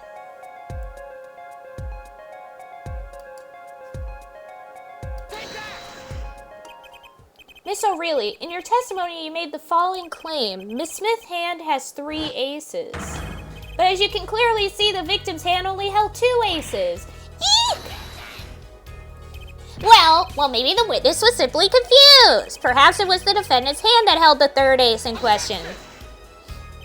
Take another look at the evidence. As you can see, the defendant also had 2 aces in his hand. Where's this 5th ace? I see cheating alright, and it's going on right here in this courtroom. Heck yeah, Apollo, you tell him. You tell him. 2 aces in each player's hand does make 4 aces total. Hardly proof of cheating. Wait, please.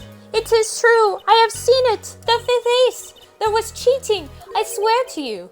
That's odd. She must be lying, yet she's the most sincere I've seen her all day. You're right to trust your instincts. Mr. Gavin? Who knows what lies in store for us in the trial ahead? Your Honor, if I may, I have a suggestion. What might that be, Mr. Gavin? If you don't mind, perhaps we might examine the actual cards. The cards? Mr. Payne. Yes? The players' hands that night were set aside as evidence, were they not? The defense would like to request that the cards be shown to the court. Very well. The prosecution will submit this evidence. Which will you examine? The victim's cards or the defendant's cards? If these cards don't prove cheating was going on, nothing will. Now, which of these hands is more suspicious? What?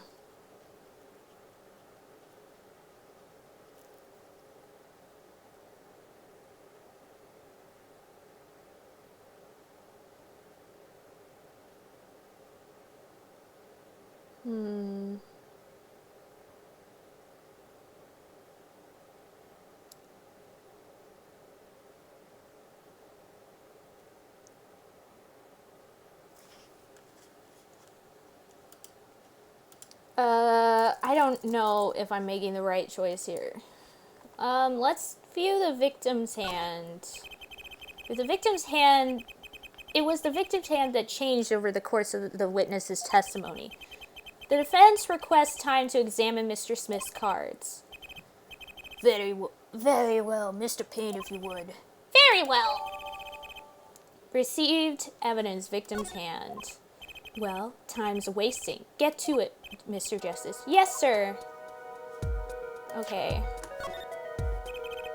When examining evidence, be sure to view it from all sides and angles. I've already done this, Mr. Kristoff.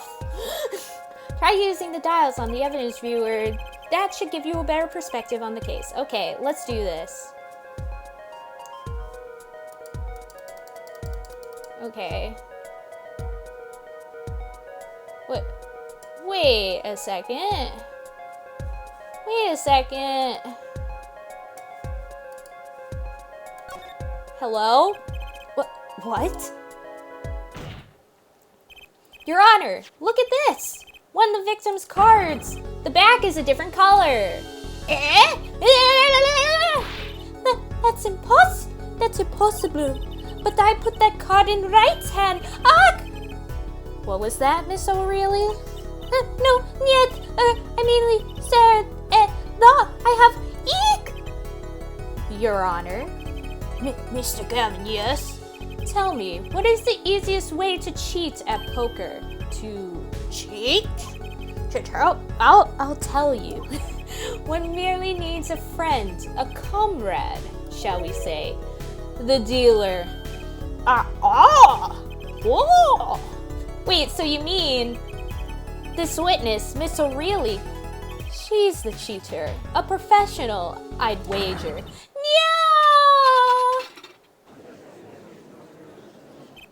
Order. Focus, Justice. Time to take advantage of her. Of her mistake. No, Paula, please. Your Honor, please recall the testimony we just heard. That's impossible. But I put that card in Wright's hand. Ergo, Miss Olga Aureli conspired to cheat, not with my client, but with the victim, Mr. Shoddy Smith. Is the objection music for this game. It's so good.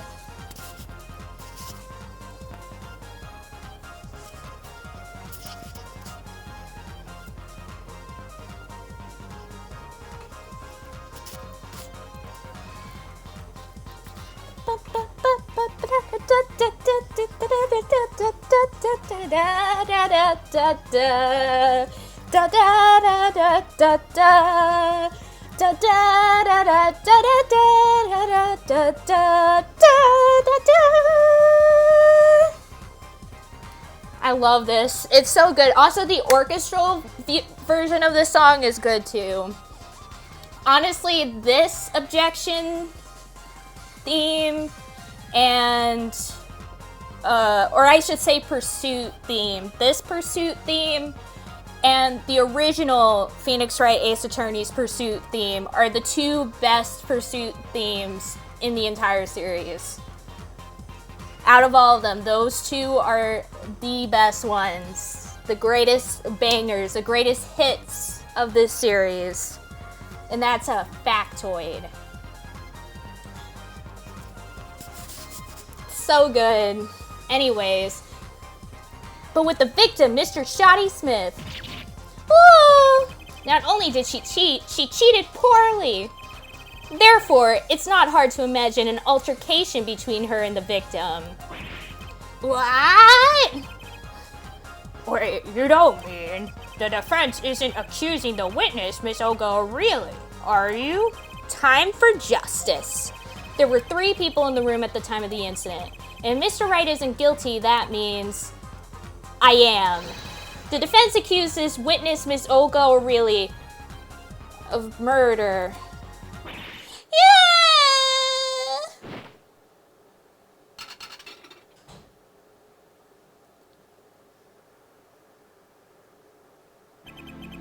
Mr. Payne, where is your witness, Miss Olga Aureli?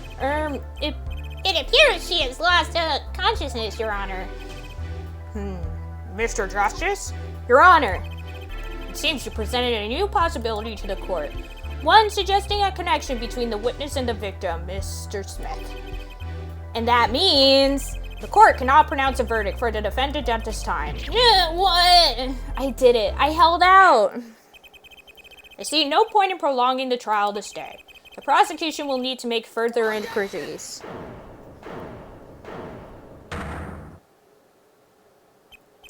Mr. Wright? You can't end the trial here, Your Honor. Not yet. What nonsense is the defendant spewing now? Think. When the cards had a different colored back, don't you wonder what it means? What are you doing, Mr. Wright? Raising objections right when you're about to get off the hook? Ridiculous. Mr. Payne, you of all people should know, Mr. Wright has a talent for the ridiculous. Perhaps we should get to the bottom of things. Let's clear up the facts about the game that fateful night. As was said before, we alternated between 2 decks of cards that night. That was said before. The 2 decks at the club have different colored backs, blue and red. 1 color per deck. Why use different colored backs? If we use the same color, the 2 decks might get mixed. You use different colors and they still got mixed up. We used the red deck for the last game. I see, but that's odd. For some reason, I have this impression that you were using the blue cards. Yeah, me too. It's because Gavin kept saying that. I'm sure someone said something about blue cards. It was Gavin! Whatever. In the end, 1 card of the wrong color got into the mix. That means there was cheating. Yes, a card slipped into the deck would seem to indicate cheating. Yet this card raises 2 serious questions. Apollo? Yes? Let's consider the first question, shall we? Think. In the last game, when was the card swapped? When? There are 3 broad possibilities here. It could have been swapped before the murder, during the murder, or after the murder. Well, yeah, thanks for the news bulletin, Mr. Wright. Of course it was Oh? It might be as simple as you think, Mr. Payne, or it might not be. I'd like to hear what Apollo thinks first. When do you think the cards were swapped? When was the card swapped into the deck? Before the murder, during... Wait, let me check the court record.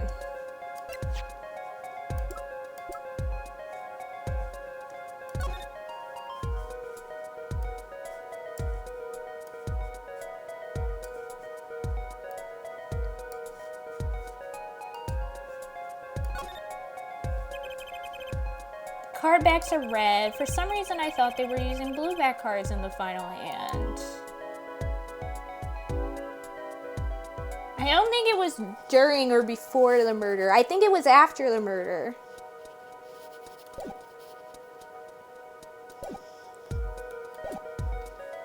If I remember correctly. But let's save, just in case. Blah, blah, blah, blah, blah, blah, blah. There we go. I think it was after the murder. Perhaps it happened after the murder? What's that? Ridiculous! What's the point of cheating after the hands have been shown? That's silly! Yes, but tell me, how do you swap cards during the game? I'll take silly over impossible. Take it from me, son. There's a lot of silly in this world, but very little impossible. Oh, even the backs of the cards are a different color? Even when the backs of the cards are a different color? If you pulled that during the game, you'd be caught in no time. Ugh, quite true. That would mean that the blue card in question was swapped after the hands were shown. After the murder. Okay, this is going past silly and straight on to crazy. I ask again, what's the point of cheating after the game's over? Who would do that?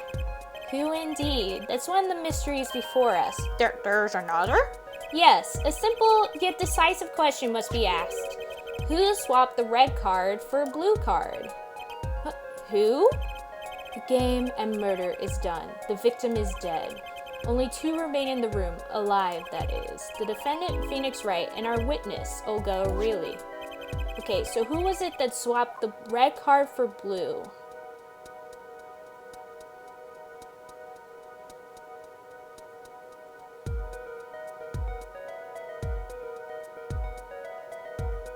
It was someone else, I know, but I don't know if the game wants me to say that it was someone else.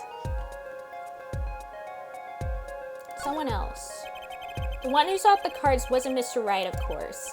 And, well, it doesn't seem like it could have been Olga O'Reilly either. What are you suggesting?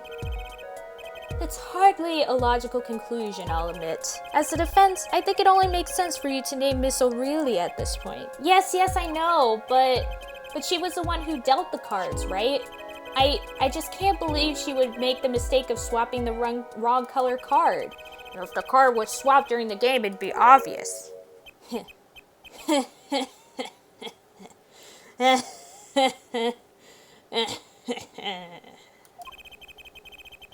Something you'd like to share with the court, Mr. Wright? Oh, my apologies, Your Honor. I was just thinking about how much fun this all is. Fun? How about confusing? I have no idea what the defense is claiming, Your Honor.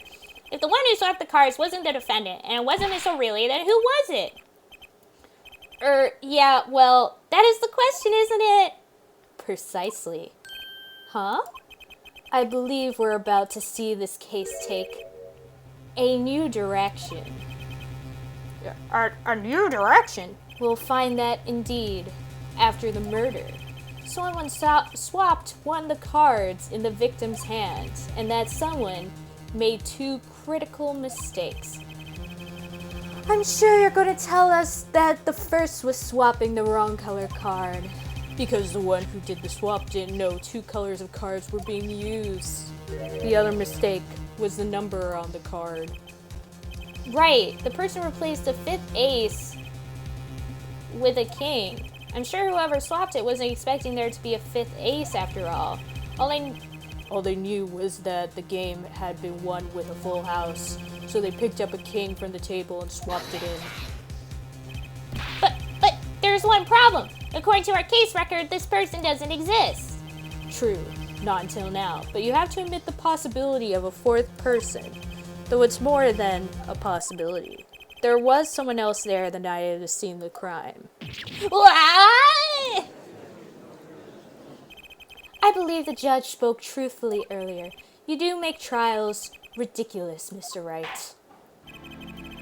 This trial has proceeded on one central assumption, namely that at the time of the incident, there were only 3 people in that room. I believe this new evidence, shall we say, overturns that assumption. The problem is that you chose to conceal this information from the court. ... I suppose that is a problem, yes. Court is adjourned for a brief recess. Mr. Gavin, I'll see you in my chambers during this recess. Certainly, Your Honor. Very well. The trial will resume in 20 minutes. Big oof. April 20th, 11:52 a.m., District Court Defendant Lobby Number 3. That was quite unexpected, Mr. Wright. To suddenly claim there was another person at the scene of the crime like that. Big boof, yeah. I must ask, is it the truth? Well now, I think you would know the answer to that. Ah, being mysterious, are we? Sadly, I've no time for mysteries. I'd only ask that you leave the defending to your defense in the future. Otherwise, I cannot guarantee the outcome. I see you haven't mellowed out one bit, Kristoff. Justice. Yes, sir? The judge has summoned me to his chambers, so carry on without me. You did well, Apollo. Can I ask you something? Sure. The locket you wear, is that really yours, Mr. Wright?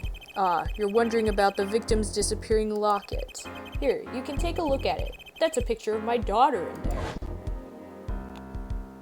There she is, Trucy! Trucy Wright. I'm just surprised to hear you had a daughter. Most people are. Perhaps you'll meet her one of these days. One more question. The one who cheated that night, was it you? ... What do you think? Huh? You know what happened 7 years ago. What I did. It's not unreasonable for you to think I might cheat.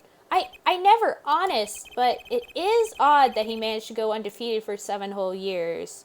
Hello, Starman. Welcome to the stream. Hello. We're playing some Phoenix Wright. Not Phoenix Wright. Oh gosh. We're playing some Apollo Justice Ace Attorney. Welcome. Welcome. Want to know something? There's only one game where you can be dealt bad cards all night and still win. Poker. Eh? You see, poker is all about reading your opponent. In that way, it's a lot like a court case. Poker is like trial law.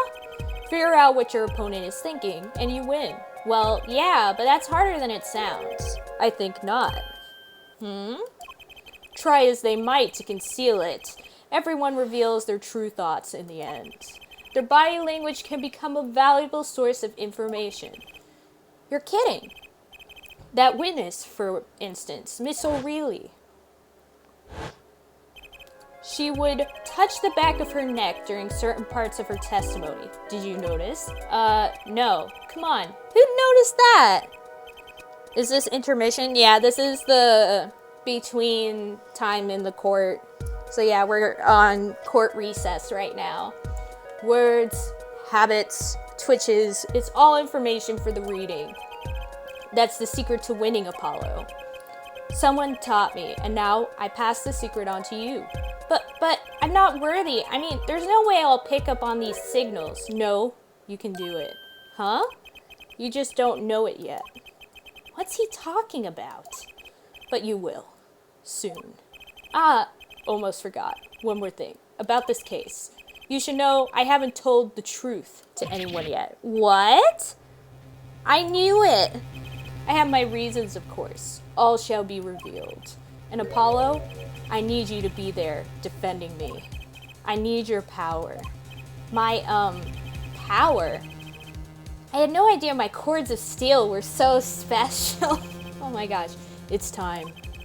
The real trial begins now. Do your best. Big boof. To be continued. Dang. Yep, we're gonna save. Saving. I forgot his Chords of Steel. I know, it's so good. I love it. Apollo is my favorite. Honestly, I would say this game is my favorite in the entire series. No joke. But yeah, Apollo, I love him so much. April 20th, 12:14 p.m. District Court, courtroom number 2. The overall story is well played, in my opinion. Yeah, like, I feel like this game has one of the best and most interesting, like, story arcs out of the entire series. Like, I think this game, it does what it needs to do, and it does it well.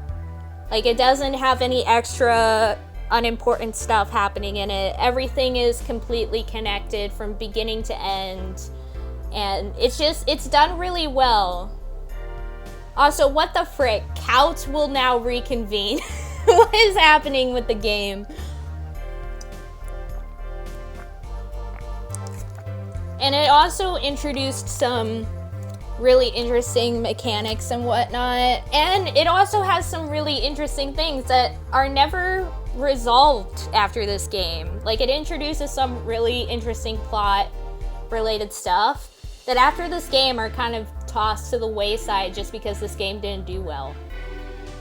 And it makes me kind of sad, because I'm like, all that really cool stuff, we'll just never know. We'll never know the truth behind it unless Capcom decides to give it to us one day. As our witness, Miss Ogo really recovered. Yes, Your Honor. Well, she regained consciousness. Perhaps we can hear her perhaps we can hear her version of the events again. Which part was unexplained? I have played through, but I don't know about anyone else. I probably shouldn't say it, because I don't know if everybody here who's watching has played through this entire game. Because what I would say is pretty much spoilers for how this entire game plays out. But there is, like, a couple things, like, with Kristoff in particular, and also with Apollo and his past as well.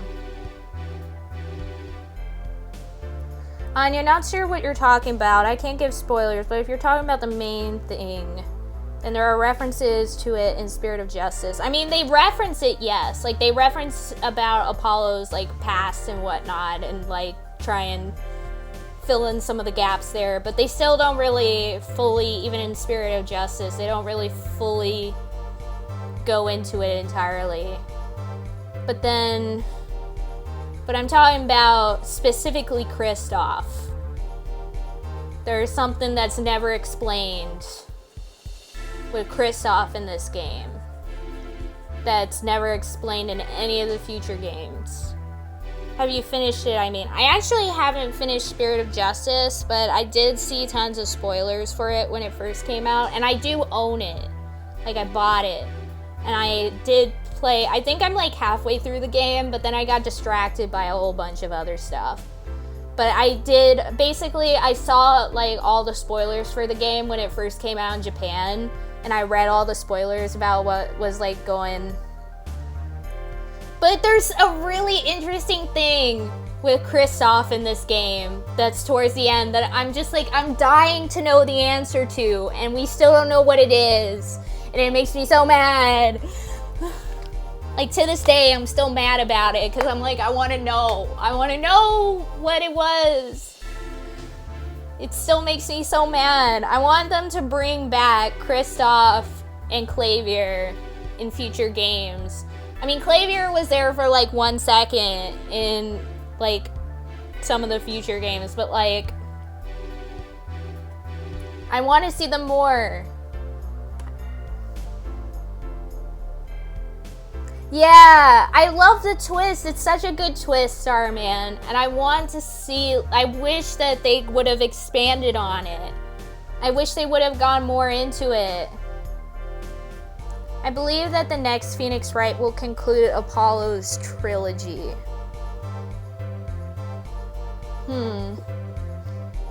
I would hope so. I really hope, ignoring the fact that Spirit of Justice is the third game that involves Apollo. Yeah, because then there was also, oh my gosh, what's it called? Right before it. The one that brought back the series after 10 years. What was it called? I forgot the name of it. Oh my gosh. Yeah, it was like 10 years. This game came out in 2006. Dual Destinies. Thank you, Mew. Also, hello, Mew. Welcome to the stream. Hello. I hope you're doing well. But yeah, Dual Destinies. Yeah. So he was there too. But, and that's the one that I was talking about had like Clavier for like 1 second in it. Clavier was there for like 1 second, and then that was it. And that makes me sad because I want more Clavier. I love him. He's like my favorite prosecutor too. Paulo's my favorite defense attorney, and Clavier. But I believe Dual Destinies was 2012, was it? Was it 2012?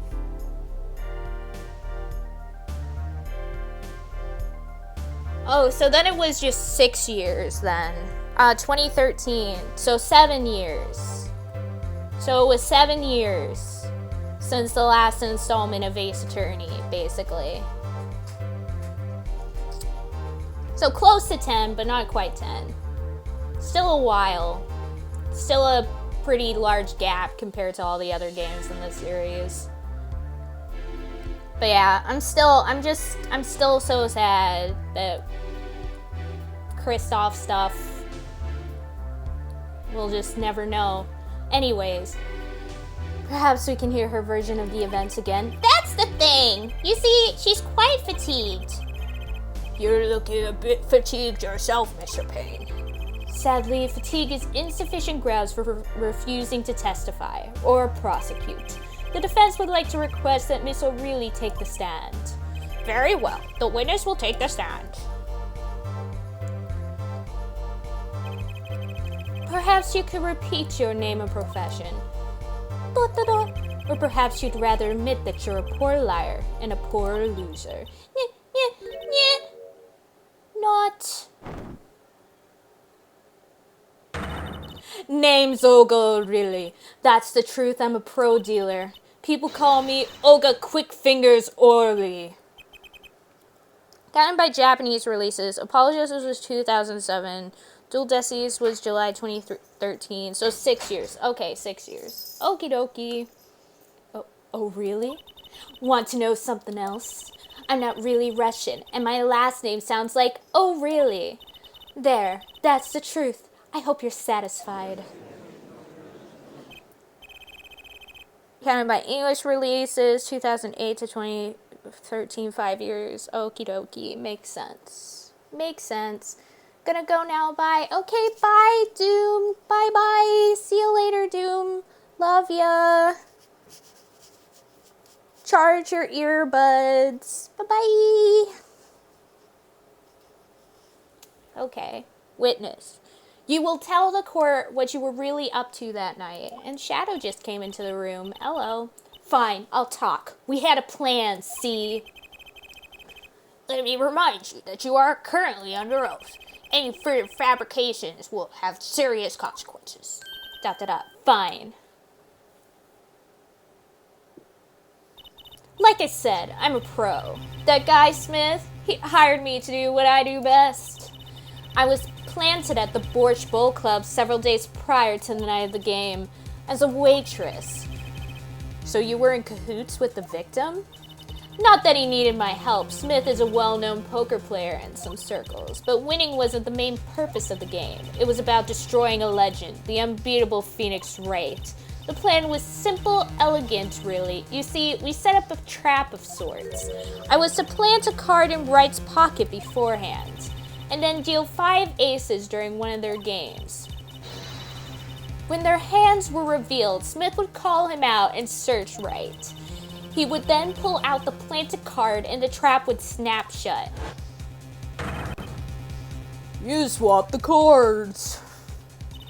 Exposed as a cheater and losing on top of it, it would have made a great double play. Just like that, the legend would be dashed to pieces. Indeed. Getting caught red-handed at cheating would cast doubt on all his prior wins. A 7-year legend destroyed by one little card. That was the plan. Oh really, oh really. How droll. But it appears you made quite the mistake. A mistake? I agree the trap was elegant.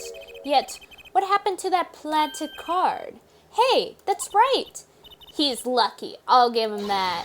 You had to be to slip free from a trap laid by Olga Quick Fingers O'Reilly. Oh, really? The witness would be much cuter if she dispensed with the evil mastermind stick. Cute? Who wants to be cute? I'm not cute, I'm bad. You hear me? Bad. When you're through being bad, perhaps you could testify to the court. Tell us about this trap and how it was sprung. The best laid traps. That night, I planted the card like I was supposed to, and Wright lost the last hand, like he was supposed to. Then Smith searched him, but the planted card was gone. The trap failed. The next moment, Wright picked up a bottle and swung it. It wasn't me who hit Smith. It was that no-good cheating defendant. What? We just talked about the fact that he didn't cheat. A surprisingly frank testimony that still leaves us mostly in the dark. The trap was perfect, I tell you, perfect. If that rotten cheater hadn't messed it up, look who's talking. Well, the testimony, for what it's worth, is all yours, Mr. Justice. With witnesses like her, who needs criminals? And with defendants like Mr. Wright, who needs prosecutors? The best laid traps. At night, I planned a card like I was supposed to, and Wright lost the last hand just like he was supposed to. Just like he was supposed to, then Smith searched him. Wait. But the planet card was gone. The trap failed.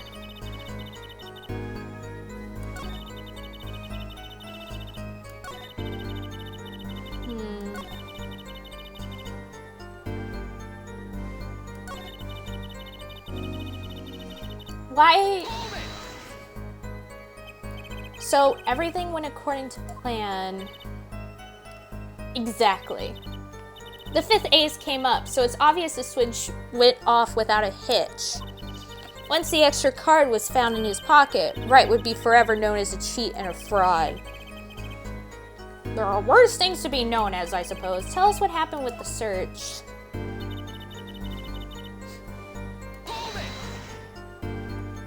The card disappeared? Yeah, my trump card, the 5 of hearts, gone. Without a trace. Poof! Zippo. We searched every nook and cranny, even inside his cute little hat. But the card was nowhere to be found. Is this correct? Never in my long, storied career, never has Quick Fingers O'Reilly been so readily duped. Oh, really? So what did happen to that 5 of hearts? Don't look at me. Why don't you ask that cheating, lying, two-faced defendant? So the 5 of hearts is still missing in action.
Five of Hearts. Thought we were missing a fifth ace. Yeah. Well, no, they were suggesting that he took out a card and added a card. So the Five of Hearts would have been the card that was supposed to be in the deck that he took out and replaced with another ace. That's kind of the story they were trying to put there. Wait, check.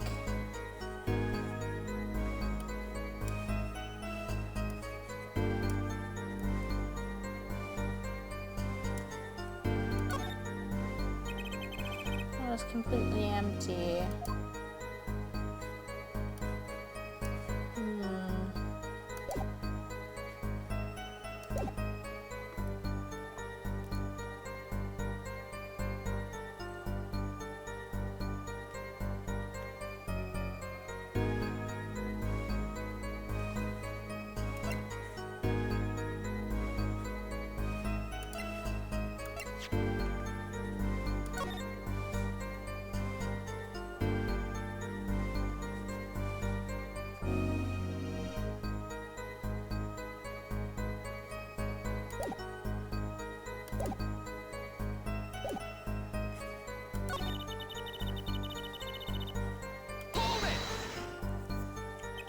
Do we know his hand then? Yeah, we have. Well, we don't have the hand in our court record though. Let me ask, how's your eyesight? Just who do you think you're talking to? They don't call me quick fingers for nothing. I'm a pro, which means my dealing's pro and my eyesight is pro. Honestly, she'd have to be blind as a bat to miss something in that small room. Yeah, but Mr. Wright didn't have a motive to hit the victim. Different personality, but the same testimony. I believe you have her where you want her, Justice. The circumstances have changed, yet her testimony has not. That means there's got to be a contradiction in there. Quite. Oh, hey, Rolf. Hello. Welcome to the stream. How are you doing? I hope you're doing well.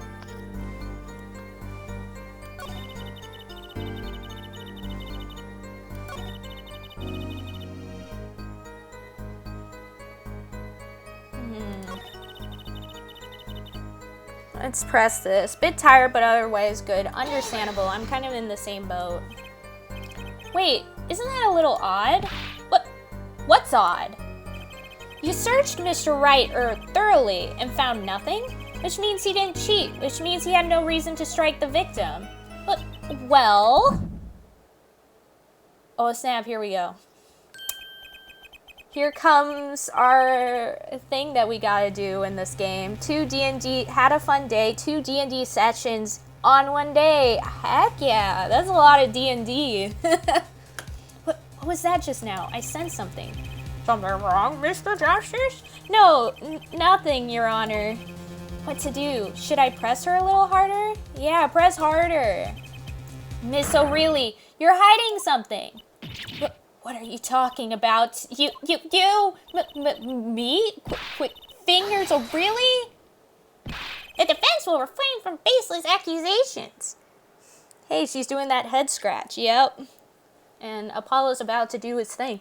It was good. Almost killed a party member in one and then made a pact with an ancient dark god in the other. Heck yeah. Sounds like a good day.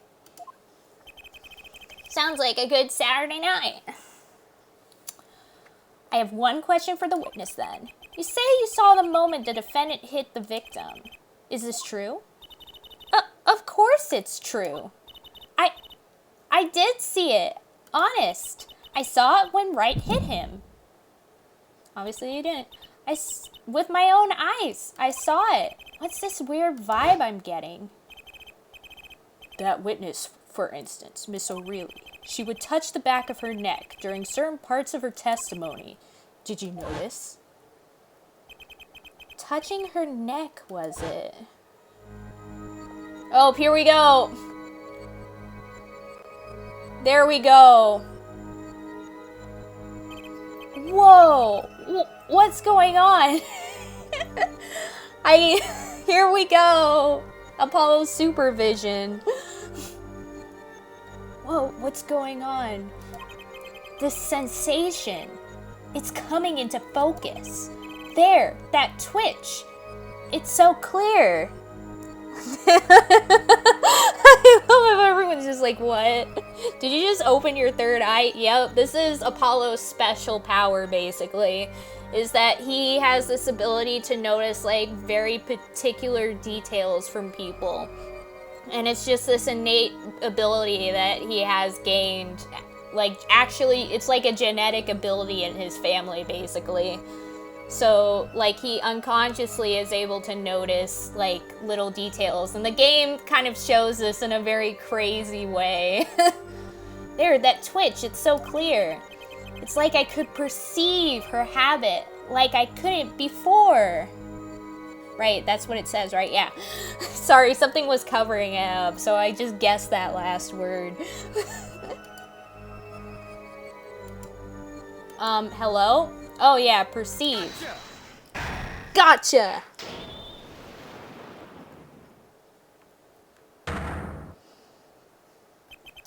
Miss O'Reilly, perhaps you are unaware of this yourself. Ah, he got a Gekkei Genkai. I mean, basically. Here's the funny part is he did this in Phoenix Wright's game, except that it's a hint to press, for example. Yeah. Ye. Perceive. Unaware of what? Whenever you get to a certain part of your testimony, you touch the back of your neck with your left hand. My neck? So what? What indeed, Justice? I hadn't noticed anything of the sort. When she says that part of the testimony, she's subconsciously recalling something. Her body reacts to the memory and she touches her neck. I'm sure of it. A memory. Would someone care to explain what he's babbling about? This is highly unusual, but let's ask the defense. You claim the witness is remembering something. Maybe you have evidence of this memory to show us? Her habit is scratching her neck whenever she talks about the moment of the crime. So, what will remind her most of the moment of the crime? Miss O'Reilly, whenever you recall the crime that night, you scratch your neck. I've noticed it happens when you think about the moment of the crime. There must be some reason behind this habit of yours. I believe that a weapon that left an inerasable impression on your neck is this.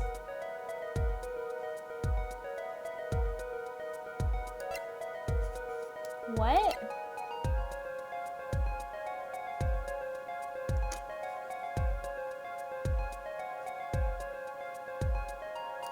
I don't remember this.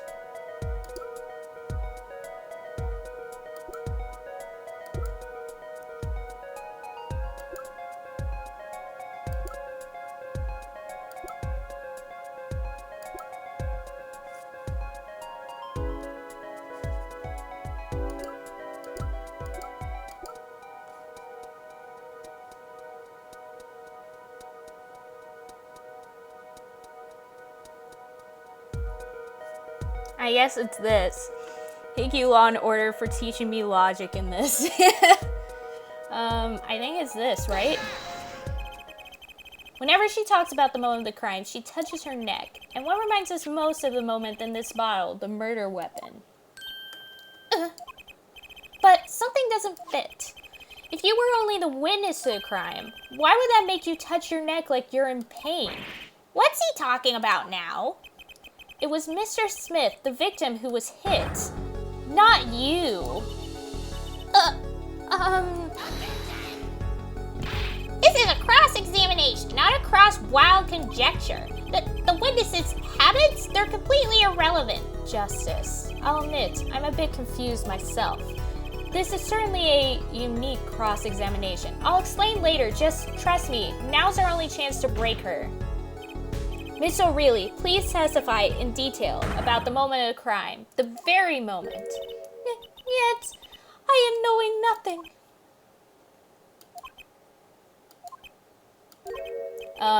We know you're not Russian. The witness will testify, please, now. Bah, fine. He's the one who did it. I didn't let him out of my sight until the cops got there.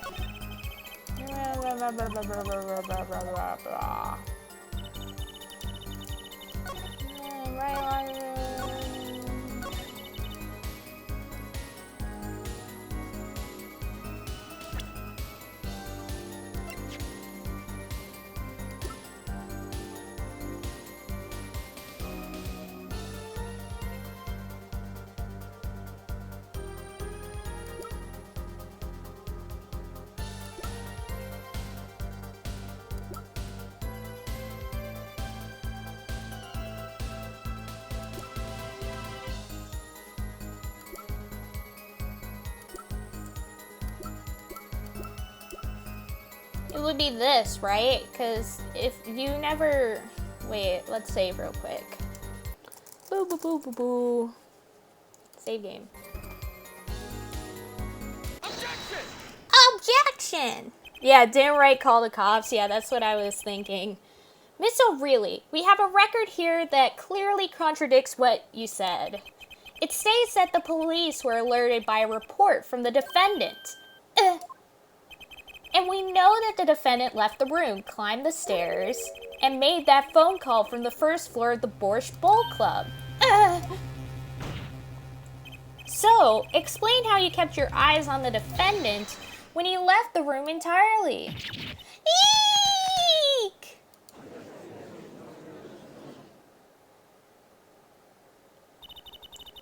The man who picked up a bottle and swung it that night wasn't the defendant.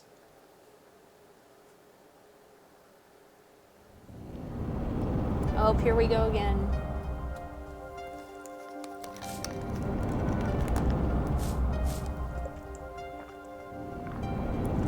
Showdown time. You dirty cheat! Check his pockets, now! It's gone. The card's gone. You lose. Just then, Smith grabbed the bottle from next to right. And he hit me. You, some master cheat you turned out to be.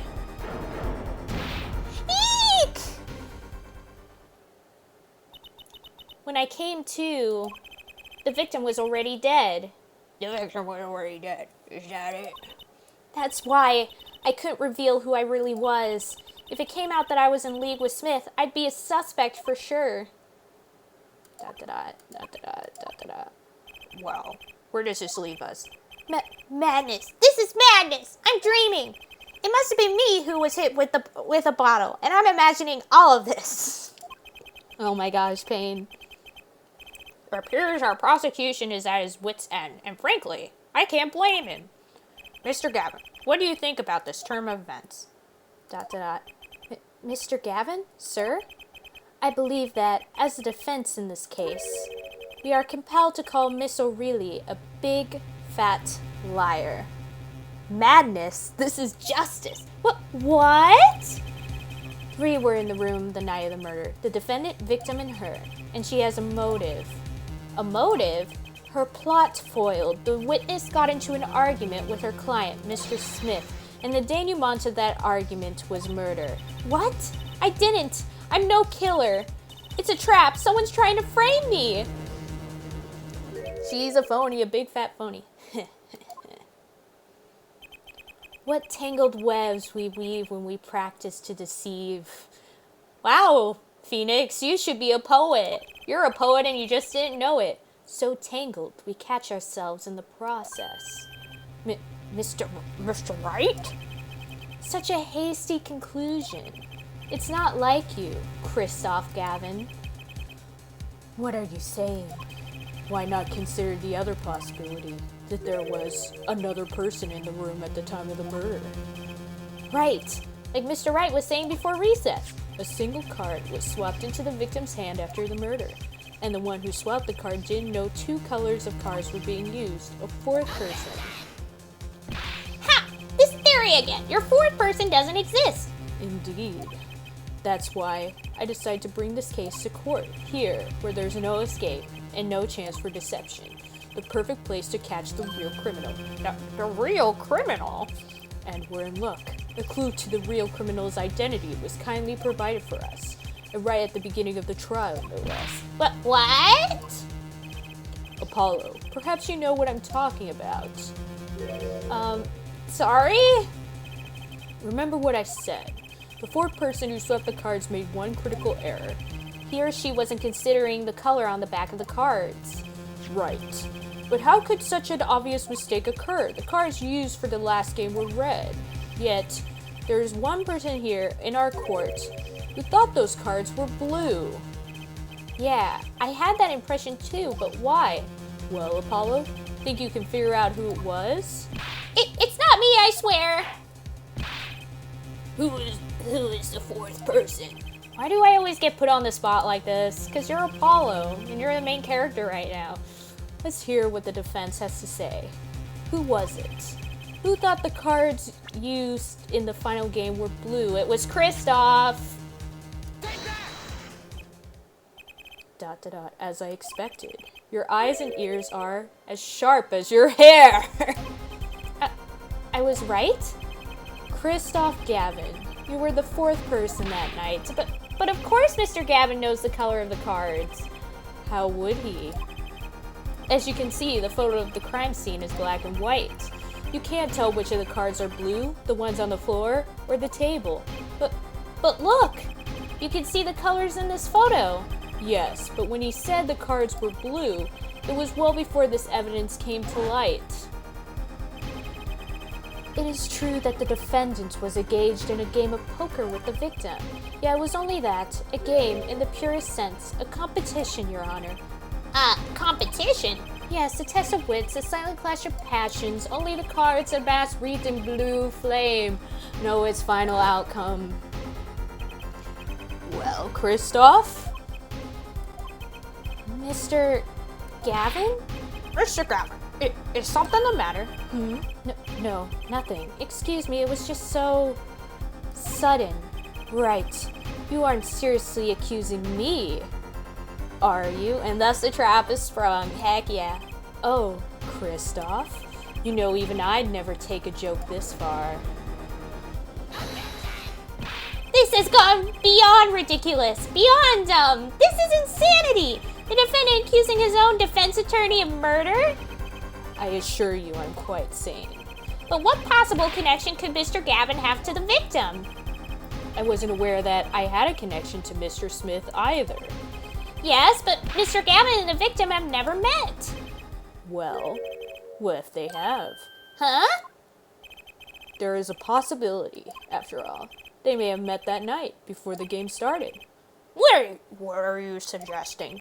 Is this the truth Mr. Wright was staying silent about?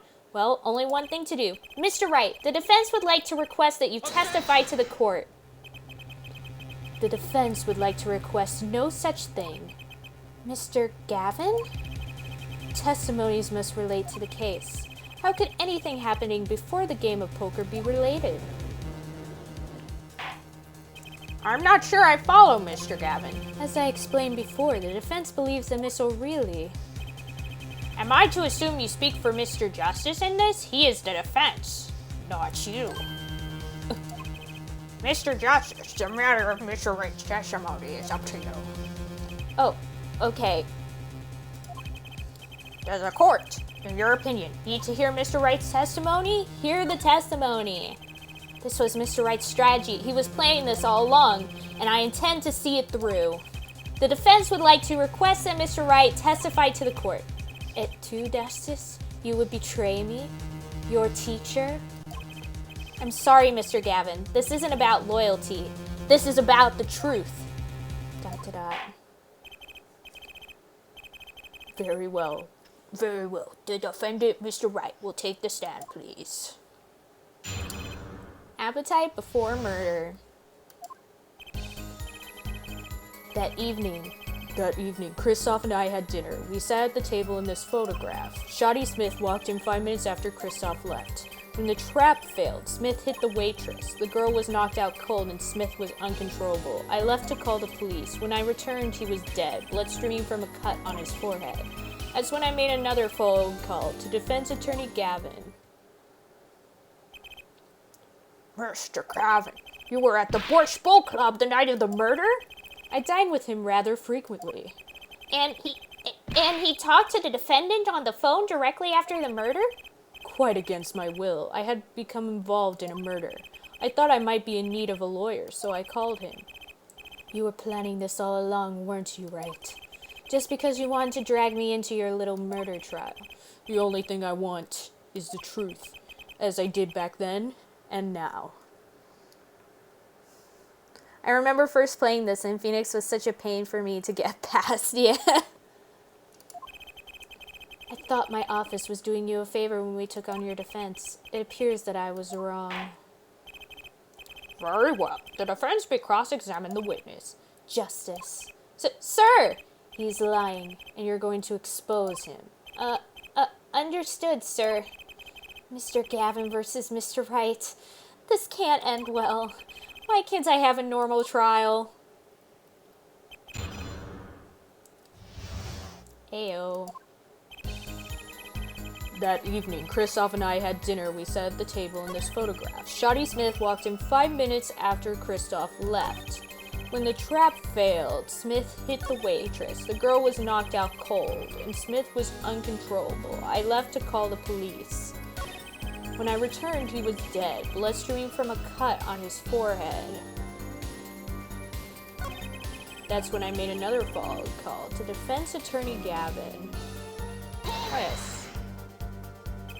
Could you explain why you called Mr. Gavin? I'd obviously gotten involved in a rather sticky affair, and I figured Kristoff's law offices would give me a friend rate for my defense fees. Glad to hear you intend to pay. Oh, I'll pay in full, Kristoff. It was I who got you involved, after all. You may find the price of your defense quite high, my good friend. Quite high. Is this the truth that Mr. Wright was talking about?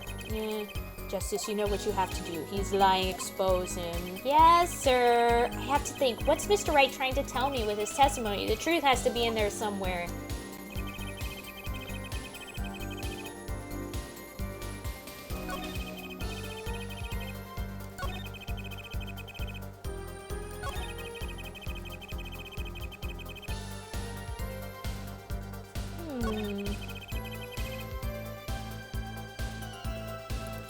Wait. About this failed trap. This is the same trap that Miss Olga O'Reilly mentioned. The plan was simple, elegant really. You see, we set up a trap of sorts. I was to plant a card in Wright's pocket beforehand, and then deal 5 aces during one of their games. When their hands were revealed, Smith would call him out and search Wright. He would then pull out the planted card and the trap would snap shut. You swapped the cards. Just like that, the legend would be dashed to pieces. Yes, a harmless prank in essence. It was by a quirk of fate that I happened to discover it. A quirk? I happened to put my hand in my pocket and found a card. The card she planted. Yes, I snuck a peek at it and found out it was the 5 of hearts. I had a feeling something might happen, so I disposed of the card before the game. Disposed? Where? Disposed. Disposed? Where? There was an empty bottle of grape juice I had been drinking right beside me. I threw the card inside the bottle. An empty bottle of grape juice. The murder weapon? But it's not in the murder weapon. It's empty. Yes, I rolled it up and shoved it in. The colored glass makes it hard to see. A battle of wits between the deceiver and the would-be deceived. That sounds like a terrific drama. Card inside the murder weapon? That's strange. Did the police miss it in their investigation? Maybe I'll take a look. Mr. Wright, the poker head of courtroom number 3 approves of the battle of wits. Yes. Please revise your testimony with this new information. I discovered the trap during the card and disposed of the card in the bottle. But it's empty. The bottle is empty though. It's not here. Examine. Bottle is completely empty. It's completely empty. Can you open it? I don't think so. I think this is the wrong bottle. I think the actual murder weapon is a different bottle.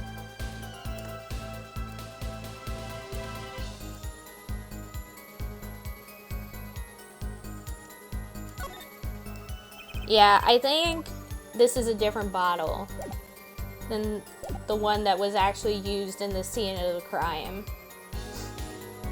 Yeah, I'm gonna present it. I'm gonna present the bottle.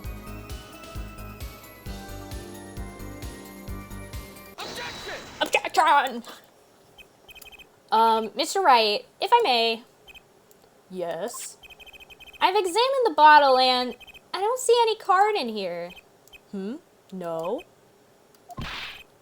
What, Mr. Wright, surely, ... isn't all you have to say for yourself.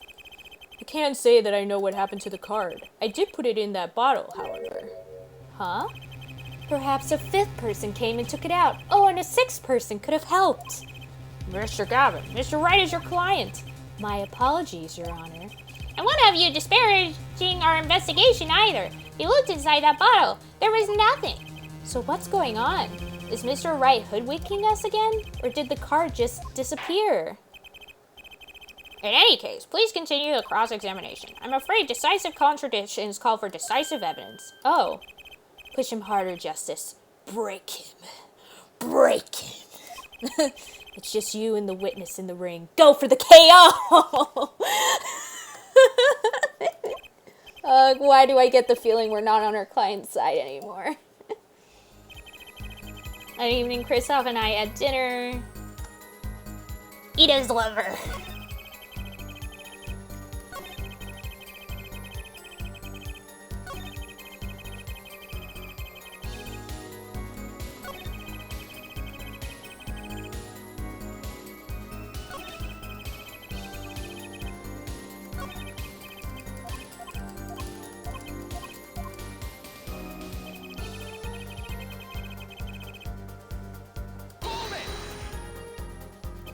You had dinner with Mr. Gavin?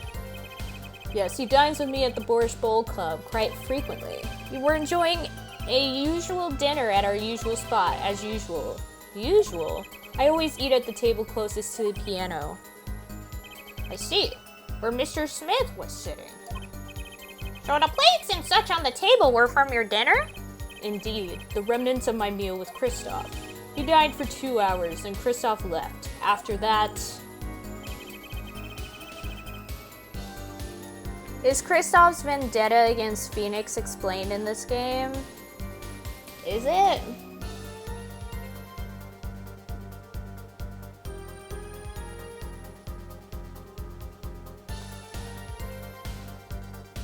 I think it was the fact that Phoenix would have exposed him for being a murderer. That's why. That's why Kristoff did this to him. Was because Phoenix was probably going to end up exposing him as a murderer, and he stopped him, if I remember correctly. That's kind of what happened. Kristoff did it to him? Yeah, Ralph. Hey, Ralph, how's it going? Welcome to the stream. Ayo. A from Phoenix's last trial, right? Yep. Johnny Smith walked in 5 minutes after Kristoff left. I discovered a trap during the game. The girl was knocked out cold and Smith... I left the cold. What the frick? I don't know what else this game wants from me.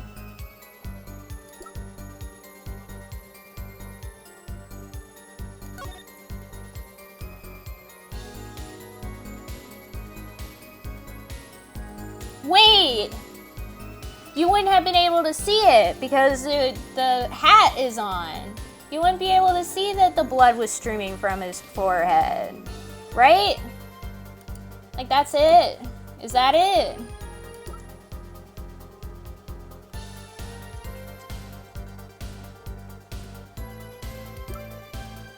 Yeah, cause like... Yeah, cause here's the cut. But...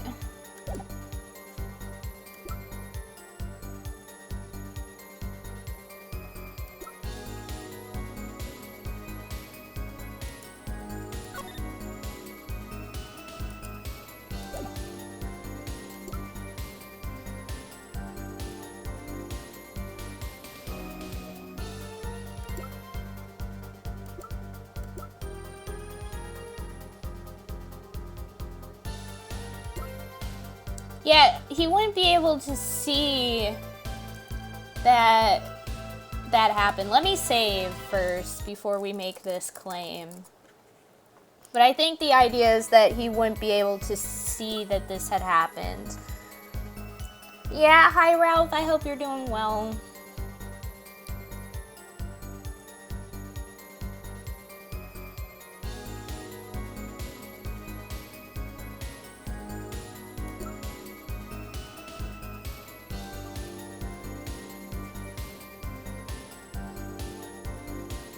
Yeah, he wouldn't be able to see it.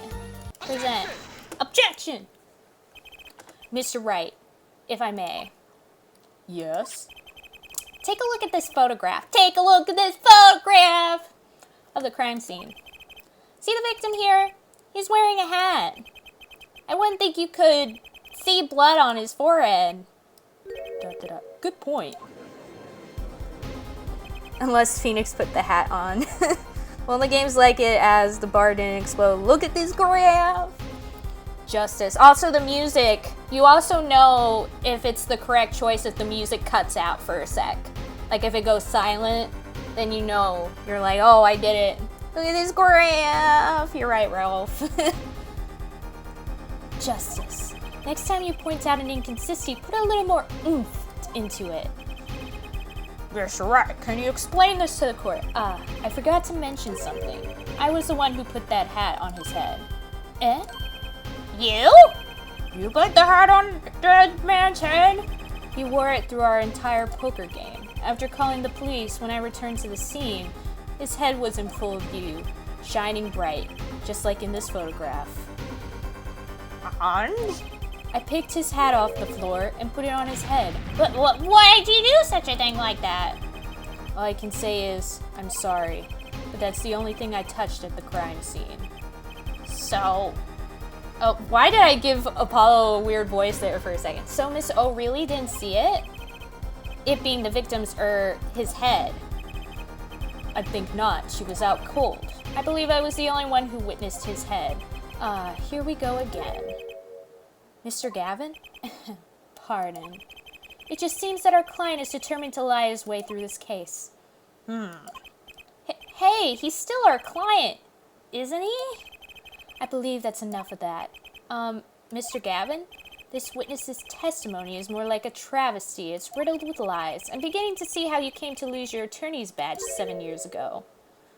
Well, you certainly have a unique way of treating your clients, Kristoff. I never knew. I believe it was you who threw the first stone. Mr. Wright, if you intend to ever tell the truth about this case, it's now or never. Don't be misled. Don't be misled. I haven't told a single lie here. King of pettiness, I know, right? Eh? When I noticed the trap, I put the card in the bottle to dispose of it. And when I put the hat on the victim's head, let's just say I had a reason for doing that as well. a reason? That reason is right here. Your cell phone? That night. Recall that I spoke with defense attorney Gavin after calling the police. Just in case, I recorded our conversation. What's this? Now that we're all here, I see no reason why I shouldn't play it back for the court.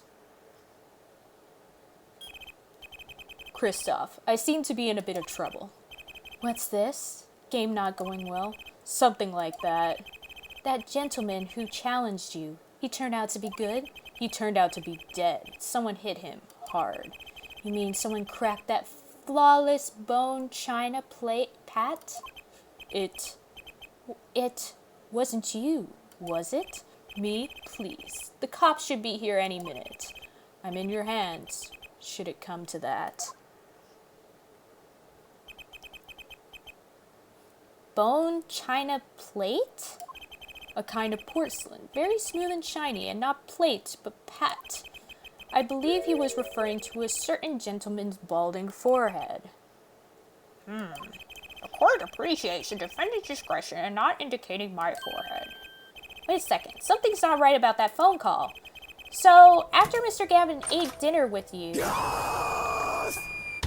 Oh, Overfiend! Thank you for the raid! Ayo, welcome, welcome! welcome to the stream, Overfiend. Welcome, Raiders. Hello. Hi.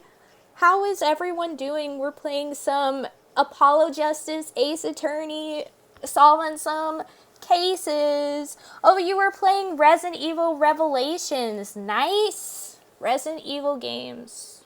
Hashtag good stuff. A Lovers Gaming, welcome to the stream. Welcome, welcome. Heyo. We're solving some cases in Ace Attorney. That's why I rated LOL. Nice. Nice, nice, nice. Nice. Ace Attorney, good stuff. Good stuff. This is honestly my favorite Ace Attorney game. Not gonna lie, this one is so good. We're still on the first case of the game, so we're pretty early in. But yeah, big fan of Ace Attorney, but not played this one yet. This one is so good, Overfiend. You need to try this one. This one is honestly my favorite in the entire series. I love this game. This one is a blast. It's so good. I think it's one of the best, it's one of the ones that I think does the best job of, like, having, like, the best, like, overarching, like, storyline and whatnot. Okay, now I know that I need to stay silent till Anya gets stuck then. Oh boy. Yee. Yee. Yes. Oh, I'm guessing so as to not spoil anything. Yeah. Yeah, because Starman and I, we both have played through this game, so we kind of know what happens in it, and I'm trying to zip up my lips from spoilers. Yee. Don't these games have funny localization? Sometimes. But I think overall, compared to a lot of localization games, especially from like early 2000s and whatnot, I would say the Ace Attorney series is not that bad. It's mostly just like with stuff like food and whatnot, where they'll be like, oh, I love hamburgers, while obviously not eating hamburgers and things like that. But otherwise, it's fine. I would say it has pretty good localization. Looking forward to my next PC stream. It's going to be pretty violent. Agony unrated. Ooh. Nice. All I know is the memes. Yeah. Yeah, I'm guessing you're thinking about that one video where it's like Phoenix and Apollo and they're like obviously not in America, but they keep acting as if they're like in California and like they're obviously eating like sushi and Phoenix is like, eat your hamburgers, Apollo, and Apollo's just like, yeah, LA. Yeah, because it supposedly takes place in LA, but in actuality it's Japan, or as a lot of fans have taken to calling it over here, is that basically this takes place in Japanifornia. Japanifornia. That's how a lot of fans call it. But yeah. So after Mr. Gavin ate dinner with you, he left the Borscht Bowl Club. Most certainly. Then how did he know? When did he see this bone china pate? Can't be as bad as Pokemon called Rice Balls Jelly Donuts. Yeah, I remember about that too. 4Kids dubs were a time. Oh, that's right. Yes, that was when I began to see my good friend in a different light. Troubled, I returned to the crime scene, and when I spotted Mr. Smith's head again, I realized exactly what was wrong. Well, Mr. Gavin, the stage has been set. Perhaps you would like to explain this to the court. Exactly how did you come by your privileged knowledge of the victim's head? So, this is your reason. The reason why you put the victim's hat back on. Your point, Mr. Gavin? It's come down to this, has it? Phoenix Wright. Oh, Yu-Gi-Oh's invisible guns, yeah. It's so good. I love the scenes where it's just like, what are they using? Like, you just see their hands like this and they don't have anything in it. So good. The deadly finger pointing. I'm gonna get you. Too good. Order. I will have order, Mr. Pink. Yes, Your Honor. I believe this court has been left with no other choice. Are you prepared to hear Defense Attorney Gavin's testimony? Well, as the prosecutor, Very well. We'll break for 10 minutes, after which Mr. Gavin will take the stand for a cross-examination. Are we all clear on that? Crystal clear, Your Honor. Very well. This will be the final recess for the day.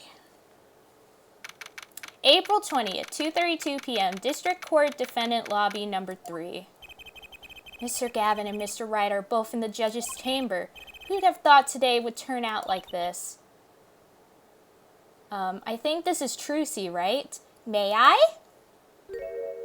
Yep. Huh? What? Hello, sir. Please pick a card. What's all this about? Is this one okay? Excellent. I have a message for you. The last hand is about to be played. You'll need a trump card to make it. A trump card? The card you have chosen is magical. Use it wisely and the game is yours. That's all. An ace. Where do I remember that card from? Mr. Smith's hand has 3 aces and Mr. Wright's 2. It has 5 aces in all. Oof. Yeah, very magical. It is true. I have seen it. The 5th ace. There was cheating, I swear to you. The missing 5th ace. Wait, this blotch of red. Is this blood? You have your trump card. Now it's up to you to cut the deck and draw the truth. My father's fate is in your hands. I know you can do it. Bye, Trucy. I love you. This blood-stained card is my trump card for finding the truth? Yep, Apollo. I fell deep into thought as my mind raced to understand what this all meant. That girl. I'd seen her recently, but where? That's when I made the connection. Yeah, it's Trucy Wright. Phoenix's daughter. Her father. Wait a minute. Yeah, it's Phoenix. Phoenix is the father. Letty Ace add to the court record. April 20th, 2:45 p.m., District Court, Courtroom Number 2. Let's look at the court record real quick to check this new piece of... Received from a mysterious girl. Could this be the missing 5th ace? Okay, let's examine. A single drop of blood marks the front of the card. Is there anything on the back? No. No, that's it. Okay, back. Okay, back. Back. So they went from spiritual clam to becoming magicians. That's a bit random. Yeah. Also, there's another thing about this game. Instead of using the Cyclops or whatever, we have Apollo's ability to perceive, to look very closely at people, which we might see again. I don't know if we see it again this time, or it might be until next time. We'll have to see. Court will now reconvene. Defense Attorney Christoph Gavin, will you please take the stand? There he is. Now then, if you would, Mr. Payne. Yes, Your Honor. The witness state his name and occupation? Is this farce necessary, Your Honor? Believe me, far stranger things have gone on in this courtroom. Like one time we had to cross-examine a parrot. That legit happened. Phoenix gets an investigator using a special tool. Yeah. Fine, I'll play along. First, there's one thing we need to have made clear. How did you know about that secret beneath the victim's hat? By secret, I'm guessing he means the fact that Mr. Smith was bald. Forgive my curiosity, but what is it about this fellow's head? Your Honor seems to have an inordinate interest in it. Oh, Phoenix is now on our side. I wouldn't call it inordinate, Mr. Gavin. Mr. Wright! What do you think you're doing, Wright? Well, things sure look different from the other side. You know what I mean, Apollo? I remember cross-examining the parrot, yeah. Speaking of looking from the other side, let's consider something for a second. The victim wore that hat all night, never once taking it off, except for that one time. That one time being the instant he was hit. Oh. When Mr. Wright returned from reporting the crime, the hat was lying on the floor. Mr. Wright picked it up and placed it on the victim's head. In other words, in order to have seen Mr. Smith's bald head, you would have to have been at the scene of the crime, at the time of the crime. In other words, you'd have to be the real killer, is what you're trying to say. Not bad, Apollo.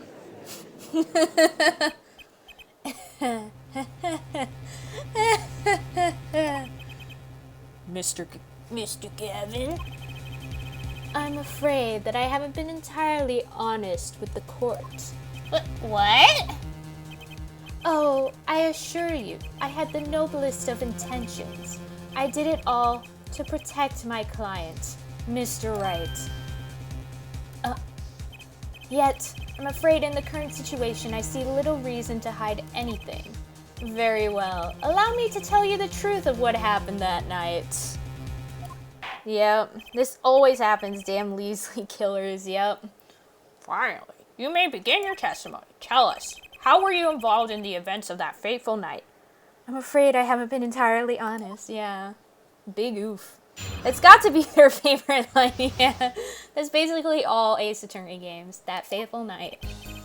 The rage I sensed in that man that night troubled me, so I returned to the club. I went down to the basement and peeked in through the little window to the hideout.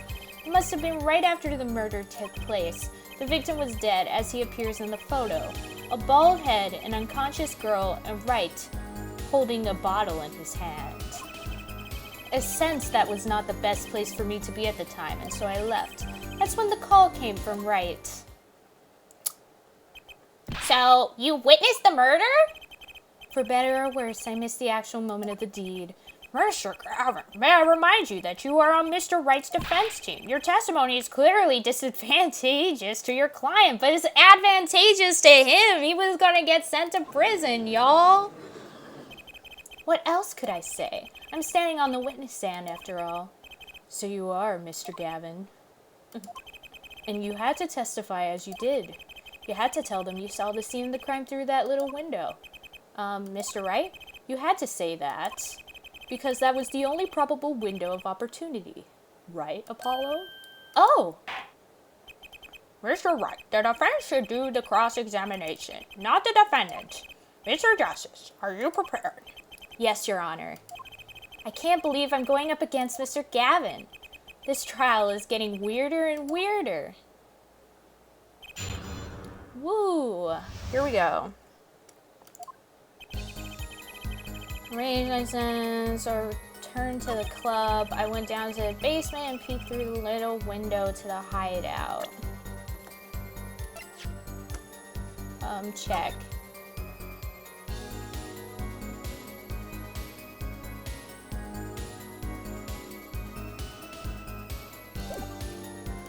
Wait. Let's press. The little window. You mean the one used to keep watch up the stairs?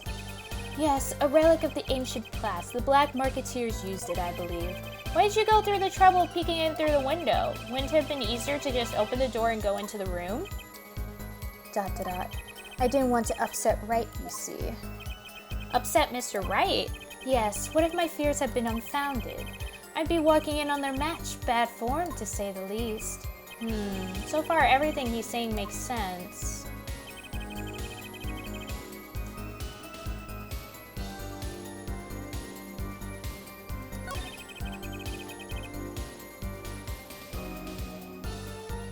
But he doesn't appear that way in the photo.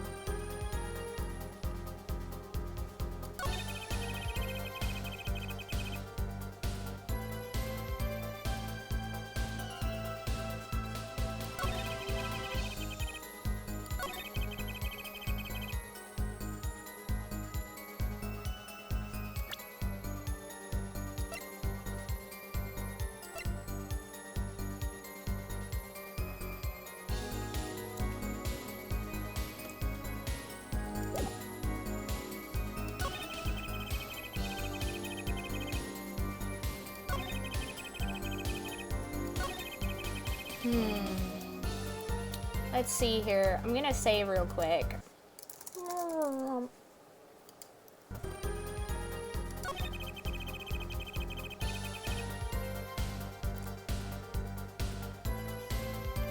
Let's see. I wanna try presenting the picture.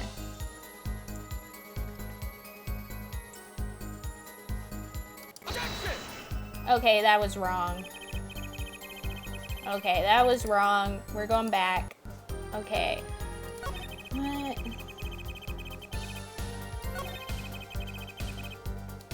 What? Let's try presenting it here. No, that's wrong too. What the frick? Rest in peace, Bart. Damn. What the frick? Must have been right after a murder took place. I went down to the basement and peeked in through the little window. Let's try it here, maybe? I know what they're trying to get me to get to, but... I don't understand. What the frick? What does this game want from me?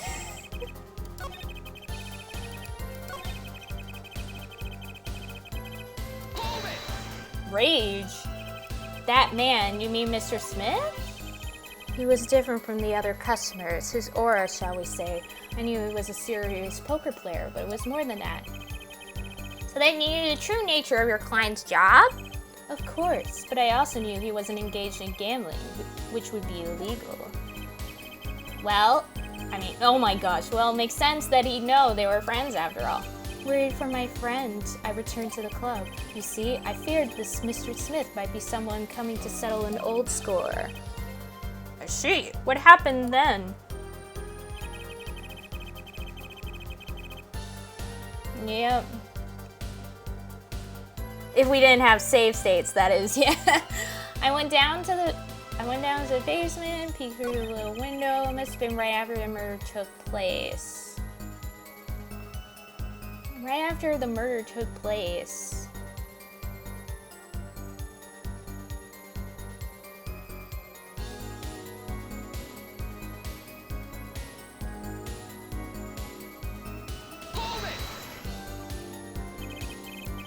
How do you know it was right after the murder? Really, no need to shout, Justice. I was just getting to that part in my testimony. Ah, there he is. The coolest defense in the West we know and love. Even when you're standing up there on the witness stand, some things never change. I was afraid you'd change too, right? But you haven't. You and that overbearing personality of yours. With friends like these, who needs enemies?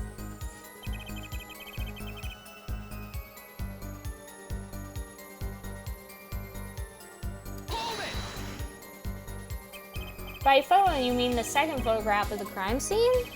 Precisely, you see. He wasn't wearing his hat then. I saw his head when he was dead. And then Mr. Wright came along and replaced his hat. Can you describe the scene of the crime for us?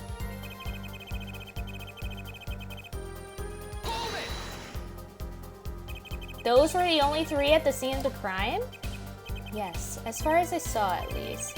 Then we're back where we started. The killer was a defendant, Phoenix Wright. Who else could it have been? But why didn't you talk to the police? 2 reasons. First, I didn't actually witness the very moment of the crime. Second, my office was asked to defend Wright.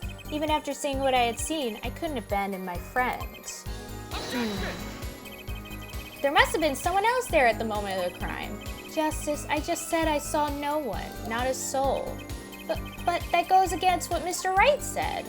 Ah, yes, this mysterious 4th person, who would conveniently be the real killer, I suppose. Glad to see we agree, Mr. Gavin. Let me pose a question then. Tell me, what possible reason did the real killer have to swap cards in the victim's hand? Perhaps you can show us a reason why such a thing would be necessary. How can I show something I can't find myself? Remember, Apollo, the card that was swept out was the 5th ace. The 5th ace, right. Well, Mr. Justice, the question of why the killer would sweep out a card has been raised. Can you point to a reason? Show evidence. It's now or never. The defense would like to present evidence to the court. Evidence showing the reason why a card was swapped out. dot dot dot. And go ahead and point out your reason, Mr. Justice. Why did the killer take the fifth ace? Yep.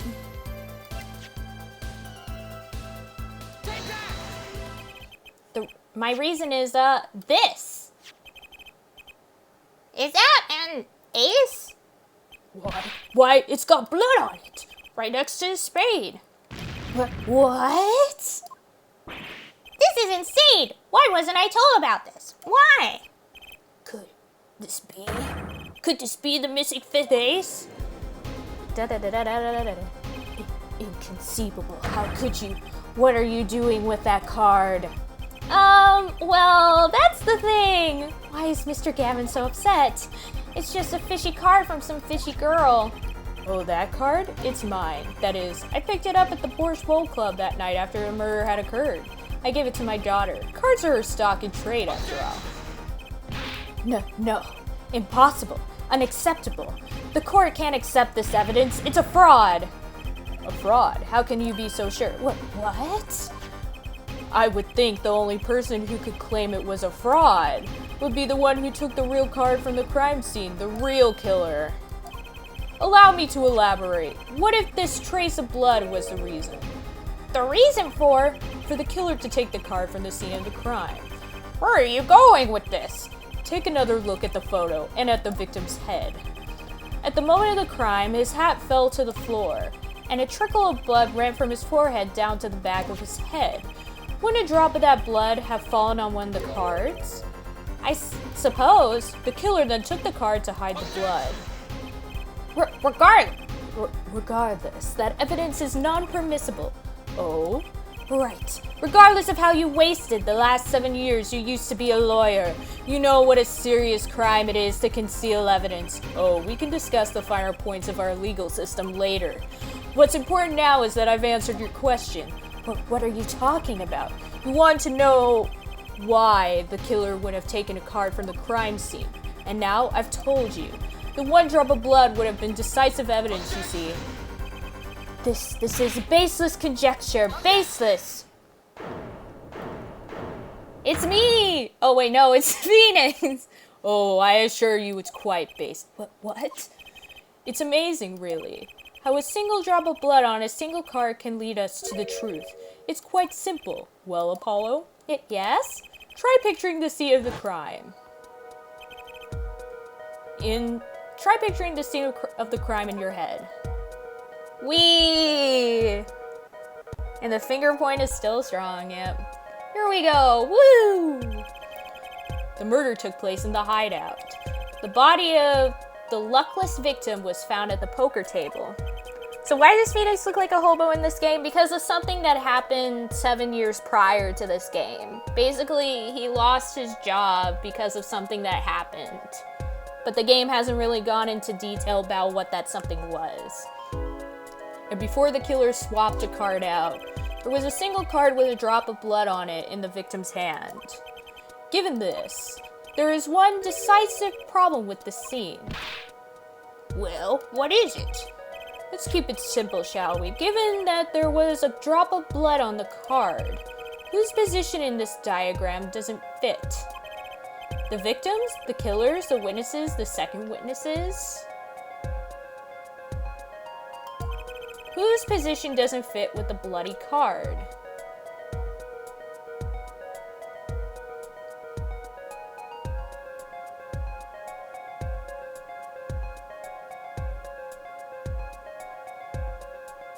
Oh, okay. I think I know this one, but I'm gonna save just in case. Oh, shoot. No, save. I'm pretty sure the answer is this person. Don't crash it. Yeah. I'm pretty sure the answer is the person who supposedly died.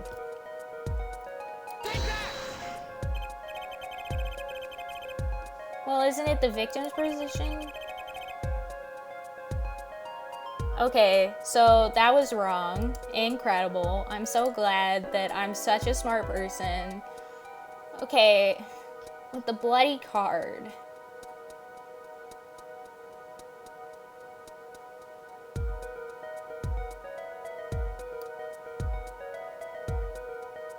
the killer then, right?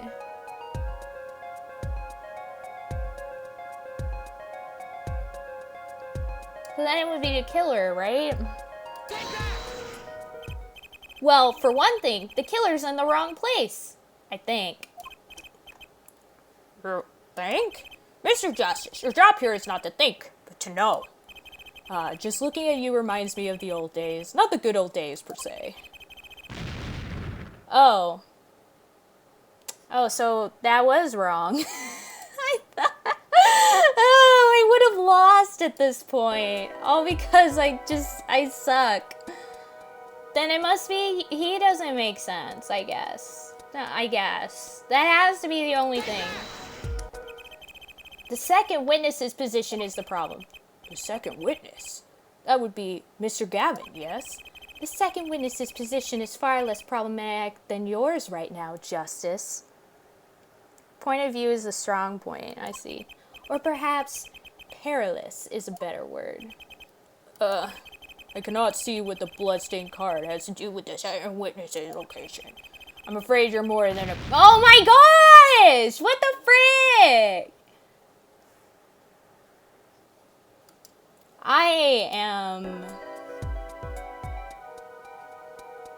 What?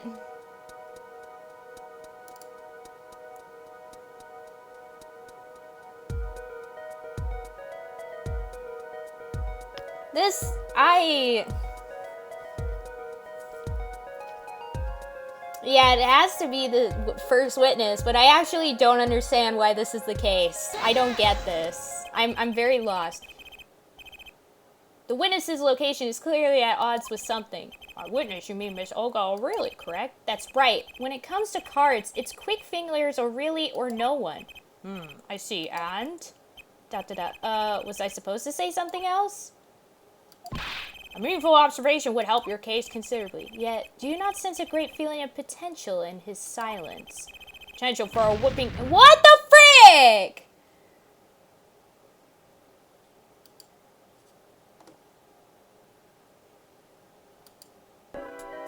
I've literally stated every single person in this picture. I've stated every single person from this picture. I stated the victim, the killer, the witness, and the second witness. I don't understand what this game wants from me. Who am I supposed to select? There's only 4 people.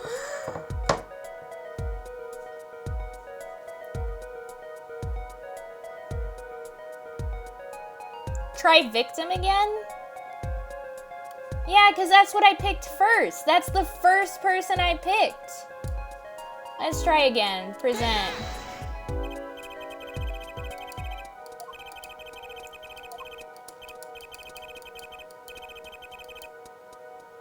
Well, look, the victim was struck in the hand, sending him back in his chair. You'd think any blood would fall behind the body, not onto the table. I was right! The whole time! I was right! I was right the first time, and I thought I was wrong. I thought I was wrong, but I was right. I shouldn't have doubted myself. I got it right the first time. I got it right the first time. I can't believe I've done this. You'd think any blood would fall behind the body, not onto the table in front of him. Oh. Take a look at the photo again. If he bled in this position, the blood would fall on the floor, not on the cards. Why, that's right. So what does this mean? This is why we wait for the explosion, yeah. Incidentally, we were sitting in swivel chairs. Swivel chairs? Oh man. Apollo, try turning the chair around. Whee, there we go. The chair was facing the other way. It would have to be.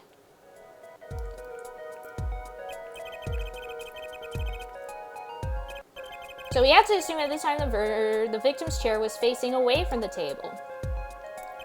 When Mr. Wright returned from informing the police, which way was the chair facing? When I came back to the room, the body was facing as seen in the photo. That would mean the killer turned the chair back around. Let's take the next step. Look at the diagram once more. We know now the victim was facing away from the table at the time of the murder, but this creates another significant contradiction. Again? Let's test your reasoning skills again, shall we? Apollo, whose location on the diagram contradicts our new understanding of the crime? The victims, the killers, the witnesses, the second witnesses? Whose location creates a contradiction if the victim is facing away? Then this time it is the second witness. What doesn't make sense is the second witness. You mean to say I don't make sense? Oh, no, of course you do, sir. As I thought. What? Help. Mr. Justice, I'm a little hard of hearing. Did you just say something? Would you be kind enough to show the court one more time?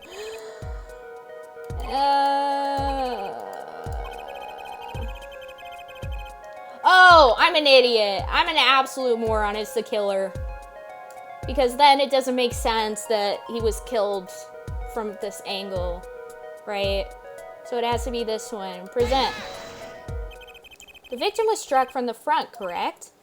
Indeed. Well, wouldn't it be hard for the killer to hit him from the front? Sitting where his indicator currently is? I would think it'd be quite hard, yes. Yes, but what you're saying makes no sense. Why would the victim suddenly turn to face the wall in the middle of a game? I believe a sufficient reason will soon come to light. What? There's something in this diagram that makes far less sense, actually. Look again at the diagram. Apollo, if the victim was struck while he was sitting as shown here, where would his assailant be standing? Try marking it on the diagram. What? But... There's no room to put a mark where the killer should be. Don't worry. Let's think it through and see what we find. We know the victim was facing towards the wall at the time of the crime. That's the only thing we know for sure. Try to forget about everything else. Where would the killer have to be standing to strike our victim from the front? I remember this one gave me problems when I originally played the game because it kept on... It has to be here. This killer was sitting on the cabinet. The killer is a cat! Gonna go, but before I do, have you ever heard of Danganronpa? I feel if you like this, you should enjoy that series too. I do know about that series. And I don't know if I should get into it or not. I've been thinking about trying to get into it, but all I've seen is like half of the first anime, and that's it. I've also played a game called Lost Dimension, which is basically like a randomized Danganronpa. But yeah, has to be the cat. It took him when I first played it. Yeah, let's see. Let's hope. The killer had to be standing here. Lost Dimension, never heard of that. It's a game that's basically Danganronpa, but if Danganronpa wasn't pre-scripted. Like, instead of it being like a definitive killer, regardless of the playthrough, it changes every playthrough. So in one playthrough, the killer could be one person, and another player, it could be another playthrough, it could be another person. So it's like kind of a randomized, like, killer system. But instead, it's not really a killer, it's more like betrayer. Like, you decide, like, who in your team is a betrayer and whatnot and blah, blah, blah. But yeah. You get points for flair, but that's about all you get. I thought I was onto something there, too. I hardly need to point out that standing there would be impossible. The victim is facing a solid cupboard. Or are you claiming the killer climbed the cupboard and hit him from above, huh? It's simple logic, really. If this was the only place the killer could have been standing, then that means that at the very moment of the crime... Wait! I know! Is that the Vita game where it ran at 5 frames sometimes? No. No, it's not that game. I've never played it on here. The first time I saw Lost Dimension was when Sinnoh played it. I've never played it here, mostly because I wouldn't be able to, but yeah. Wait, I know! At the moment of the crime, the cupboard wasn't there. What's this now? I mean, that's the only explanation, right, Mr. Gavin? Your Honor, I have suggested for the defense. You should arrange to examine the cupboard in the hideout immediately. Bailiff. Bailiff, send a team to the crime scene immediately. Have them try to move the cupboard. Your Honor. What? There's one more thing your men should look for. Please give this to the bailiff. Yes. I see. You do belong in the courtroom after all, Mr. Gavin. I mean, Mr. Wright. Not Mr. Gavin. I'm sorry. I do my best.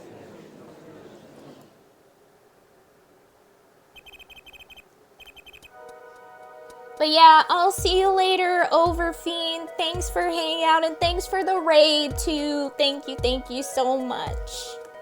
But let's forge ahead here while we wait. Look at the diagram once again. It's been changed. If the killer was standing here at the time of the crime, then this cupboard wasn't here, which means, Apollo, try moving the cupboard. It was here. Thank you. As you can see, the cupboard was the problem.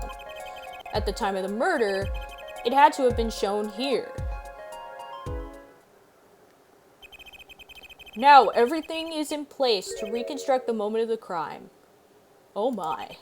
What's this? What is it now? Look at the diagram of the crime scene once more. It appears we found yet another contradiction. What I believe to be the final contradiction, in fact. Huh? Oh, dang. Notice something, Apollo? Our line of deduction is rapidly approaching its logical conclusion. Now then, Mr. Justice, please point to the new contradicting indicator. Is it the victim, the killer, the witness, the second witness? Which indicator in this diagram contradicts what we know about the crime? It's the second witness. About this cupboard, are we okay with assuming it was moved? Sure, why not? Well, if it was, something really doesn't fit. The cupboard would completely cover up the window to the stairs. Oh, that's right. Someone standing outside wouldn't be able to see in. Someone like Mr. Gavin. What did you say? Oh, it's the coolest defense in the West, losing his cool. Don't expect me to play along with your little game, right? It's only a game until someone gets killed, Mr. Gavin. And someone was. Well, the window to that room was blocked by a cupboard. So, Mr. Gavin, perhaps you'd like to explain to the court exactly where did you witness the crime scene from? Excuse me, Your Honor. Order. This is an order of the law, and I will have order. This is a court of law, and I will have order. We just now received word from our investigative team at the Borscht Bowl Club. They've examined the cupboard in the hideout, Your Honor. Oh, and what did they find? Well, Your Honor, it turns out there is a secret passage behind it. What? Yes, I believed I mentioned something of the sort before. This is one of the tricks to the room many of our regulars know about. I do remember him saying something about that, now that he mentions it. A secret passage is a handy thing to have when you're engaged in illegal goings-on. Never know when you might need to duck away from the eyes of the law.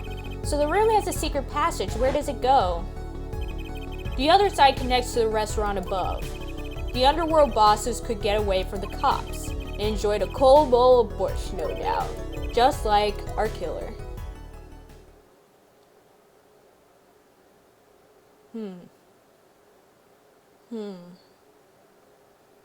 You see where our line of simple deductive reasoning has led us, Apollo? I see it, but I don't believe it. That girl wasn't kidding when she said I needed this trump card for the last stand. At the time of the murder, the window was blocked and the victim's hat was only off his head for the few minutes between Mr. Smith's murder and Mr. Wright's return from calling the cops. In other words, the only place anyone could have seen the victim's bald head was from inside the hideout. Well, Mr. Gavin? Come on, say something. Dare I ask what really happened that night? Actually, I think we can probably figure it out ourselves at this point. That night, for whatever reason, Our killer had a date with Mr. Smith, a date with destiny. There he crouched, hidden in the secret passageway behind the cupboard, holding his breath, waiting for just the right moment. Then the chance came, and he took it. Ugh. Eek! Why did you do that? Wait here. I'll get help. Miss Olga really was out cold, struck by Mr. Smith. But his time was soon to come. Mr. Wright went upstairs to call the cops, leaving Mr. Shoddy Smith alone in the hideout with the unconscious dealer. Then our killer stepped out from the secret passage and into the hideout. The victim must have heard the cupboard sliding aside. He wheeled his chair around and yet that card is still magical. Heck yeah. After the deed was done, the criminal must have seen the blood on the card. He would have, of course, realized the need to destroy the evidence. That single spot of blood told the whole story of the crime. Too bad for him he didn't linger any longer in the hideout that night. If he had, he might have noticed the cards on the floor and the fact that they were all red.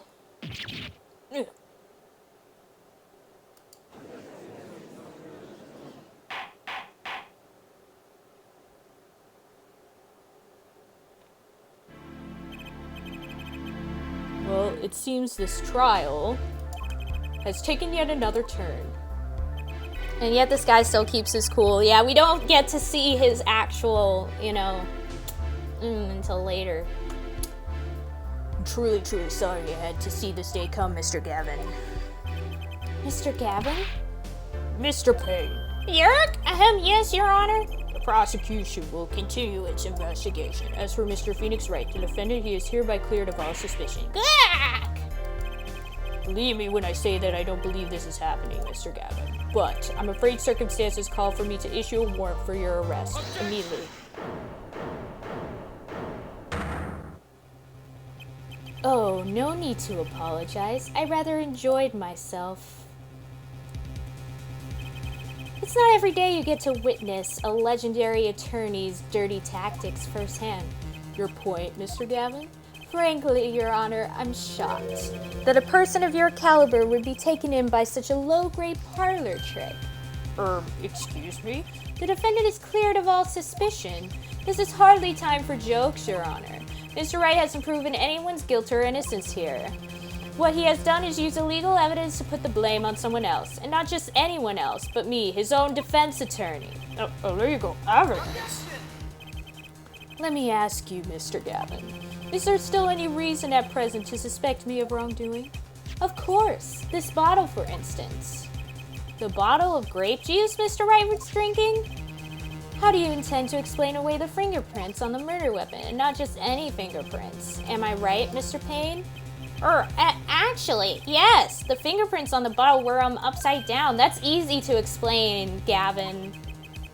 I seem to recall this being an issue earlier. The courts in this case demand an explanation. I can't think of only one reason why one would hold a bottle upside down, and that is to hit someone with the bottom of the bottle. No? Well, Your Honor? See how the caught fish squirms to the last. Well, Apollo? Yes? Your boss seems awfully concerned about this bottle still, but I'm sure you can come up with a suitable explanation, just like that. Yeah. Just like what? Why would anyone grab a bottle upside down other than to... Don't let him trick you into thinking his explanation is the only legitimate one. Is there really another? Take another look at the court record. I believe you'll find a simple answer there, in plain sight. How about you just say the answer in plain words?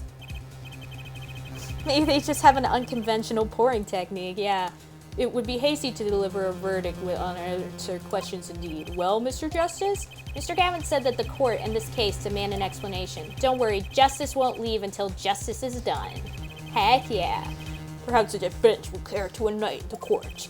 What evidence do you have to explain why the fingerprints on the bottle are upside down? It's this one, right? It's actually easier to show you than explain, Your Honor. Place that bottle on the floor next to your chair. Excuse me? On the floor?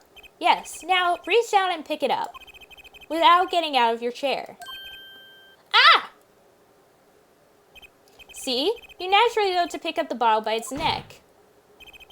With your fingers. Upside down.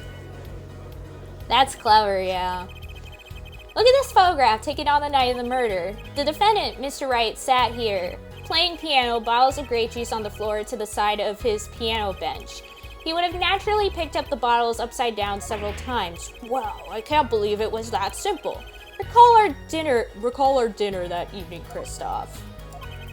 I was drinking my usual juice then, too. Basically, you used the bottle on the table to do the deed, but then you must have remembered. So you went and picked up one of the bottles from under the piano, and you switched the bottles. You took one of Mr. Wright's bottles, made it look like the murder weapon. Order! What do you have to say to these charges, Mr. Gavin? Yeah, it's probably wine in the original version, Rolf. Fascinating. So this is the legendary attorney's famed tactic of misdirection. But what? You claim that I switched the bottle? Where is your proof? Proof? Well, that's, as I thought, more baseless conjecture. I'm afraid your bottle of proof is quite empty. I wouldn't be so sure about that. Your Honor, when you initiated the investigation of the hideout earlier, do you recall I requested an additional investigation? Ah, yes. I have your memo about that here.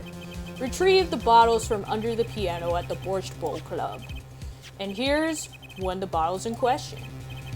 Were you going to dust that for fingerprints too? I would be surprised if any were on that but his. Mr. Gavin probably wouldn't make such a novice mistake, true. That bottle won't bear a trace of anything. Say, Apollo. Yes? Why don't you go ahead and examine that bottle? The card is going to be in it. But why? Just humor me. Mr. Wright. That bottle will solve this case once and for all. What? That's some bottle. Okay. Wrong thing. It's here. Yeah, there it is. There's the card. Examine. Boop. There's something inside the bottle. The card that he stashed in there. What's this? That card. It can't be. Recall that unpleasant woman's testimony for a moment. Miss Ogo O'Reilly? Yes, our little swinning Devochka. That night, I planned the card like I was supposed to, and Wright lost the last hand just like he was supposed to. Then Smith searched him, but the planted card was gone. The trap failed. Wait, this isn't...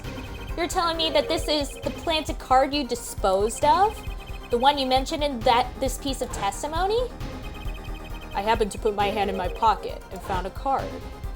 Yes, I snuck a peek at it and found it was the 5 of hearts. I had a feeling something might happen, so I disposed of the card before the game. Disposed? Where? There was an empty bottle of grape juice I had been drinking right beside me. I threw the card inside the bottle. There is the card. The 5 of hearts. This is the card. The bottles were swapped. And the only one who could have done that was the 4th person in the club that night. You, Mr. Kristoff Gavin.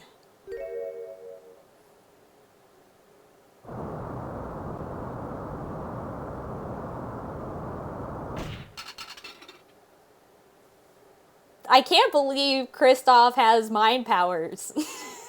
Dot, dot, dot. Dot, dot, dot.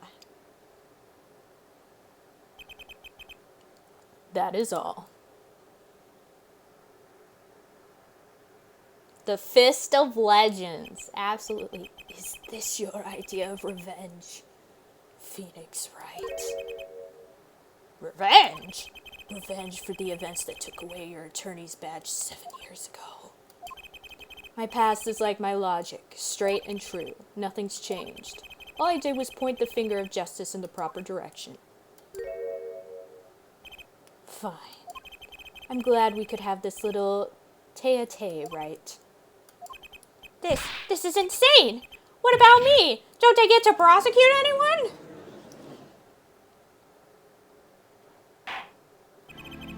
I believe this time we finally come to an end of our trial. Mr. Payne, do you have a report for us on Kristoff Gavin? He's admitted everything. We're processing his arrest now. I see, still. One has to wonder why he would do such a thing. He didn't even have a connection to the victim, did he? None that we know of. Mr. Wright, have you anything to add? ... I'm afraid I can't shed any more light on this matter. About this victim, Mr. Shoddy Smith. Only Phoenix gets to prosecute as a defense person, yep. His occupation was listed as traveler, an odd profession to be sure, and that's all we know about him. I'll arrange a follow-up investigation, Your Honor. Good. Mr. Wright? Yes? 7 years, and you still haven't lost your touch. Christoph Gavin was a man with much significance for me, both as a friend and a lawyer. He was extremely talented, to be sure. I needed 2 things before I could confront him. The first was a place where no injustice would be tolerated, this courtroom. The second was a man who would tolerate no injustice. In other words, a defense attorney. You, Apollo. Me? A dark time is coming for our legal system. A twisting of justice brought on by our very own court system. We have to set it right. Mr. Wright. Our work lies ahead of us, and I, for one, am looking forward to it. Well, this seems like a good time to announce a verdict. This court finds the defendant, Mr. Phoenix Wright, not guilty. Woo! Confetti! Court is adjourned. I look forward to the last case. Yeah, we still have a while to get there, though. This is only the first case that we just finished. April 28th, 4:28 p.m. District Court, Defendant Lobby number 3. Thanks, Apollo. You came through, just like I thought you would. I'm pretty sure I didn't do a thing in there. It was you who cornered Mr. Gav, the killer. I couldn't have done it by myself. You sensed it too today, didn't you? Your ability. Ability? Yes, a sensitivity I lack. You'll come to understand it soon enough. Wait, I wonder if he means... I have one question for the witness then. You say you saw the moment the defendant hit the victim. Is this true? Of course it's true. What's this weird vibe I'm getting? What was that, Mr. Wright? You'll have to find the answer to that question yourself. The answer, right. Today was full of questions without answers, most of them about Mr. Gavin. What possible reason could he have had to commit murder? Perhaps you'll learn that in the days to come. Huh? Wait, you don't know, do you? This locket is the key. Huh? Oh, that reminds me. I met the girl whose picture is in your locket. Your daughter, right? That's right, she's my daughter. You know, you were right about this locket. Eh? I took this off his neck the night he died. It looks like our dear Russian scam artist saw me. So the truth is, this locket really did belong to him. Wait, but that's perjury. You testified. You said that locket was yours. I said no such thing, actually. Huh? I merely said that it was a locket with my daughter's picture inside. A subtle distinction, but a distinction nonetheless. And it's the truth. Wait, but then why? Why was the victim wearing a locket with a picture of your daughter inside it? Sometimes the straightest path to the truth isn't the best one. Give it time. You're still just getting started with your career. Speaking of which, I may be out of a job. I work for Gavin Law Offices after all. I still can't believe I just saw Mr. Gavin get led away in handcuffs. Apollo. Yes? How about coming to work for me? Eh? You mean at the Wright & Co. Law Offices? I mean, there's not a single attorney in my generation that doesn't know it. I can't imagine that to be true, but... Wait, but didn't you... You're not a... Oh, I turned in my badge, yes. I'm not an attorney anymore. Yeah, Phoenix has a kid. Trucy Wright. That incident 7 years ago, that legendary trial. And at the middle of it, all was one man, Phoenix Wright. The case reached its sad conclusion, and he left law for good. Have you ever thought about coming back to the courts? I'm not qualified to stand in a court of law, I'm afraid. Didn't you notice in today's trial, there was a single piece of forged evidence? Forged evidence? What are you talking about? I'm talking about evidence that shouldn't have existed, a naughty magician's trick. One piece of evidence struck me as odd, it's true. It just seemed, well, too perfect. I'll bet this was the forged evidence. Okay, we're saving because I don't want to mess up. I'm guessing it's the card. I'm guessing it's this card. You mean this, don't you? I got this from your daughter, Mr. Wright. Yes, that card couldn't have been found at the crime scene. Why? Because the killer took it with him when he left, leaving the wrong card in its place, luckily for us. The court can't accept this evidence. It's a fraud. A fraud? How can you be so sure? I would think the only person who could claim it was a fraud would be the one who took the real card from the crime scene. The real killer. My verdict was already handed down 7 years ago. Then, you really? Yes, I forged this card. One look at the crime scene should have told you it wasn't real. But you can't do something like that and call yourself an attorney. Who's calling themselves an attorney? Apollo. So, it's true? The rumor is true? 7 years ago? None of that matters much now, does it? Ah! I can't believe Apollo just hit him. I punched him. I can't believe you did this, Apollo! It's your story from here on out, Apollo. Perhaps I can help you turn the next page. My office's address. Drop in, if you like. Mr. Wright. Oh, and about your uppercut. Try yelling, "Take that," next time. I find it packs a little more punch. And Apollo, thanks for today. I had a good time. Bye, Phoenix. And with that, Mr. Wright walked out the door, and that's how my first trial ended. A lot of mysteries went unsolved, and at the time, I had no idea they were all related. Every mystery that day connected by a single thread of logic. I find that out soon enough. My name is Apollo Justice, attorney at law, and this is how my story begins. We've done the first case. Heck yeah. Heyo, we got it.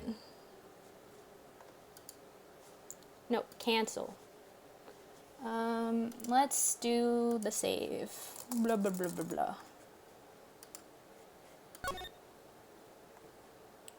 Yes. Saving, do not turn power off. Yeah, there we go. Now we have episode 2, but I'm gonna stop it there because it's already been almost 4 hours and we got through the first case, so I think we're good for today. But yeah, thank you guys all so much for joining me today on this incredible journey. Yeah, I'm just glad to see that OpenEmu works again because it wasn't working beforehand. So yeah, it seems the podcast will finally be able to come back in the future. So yay!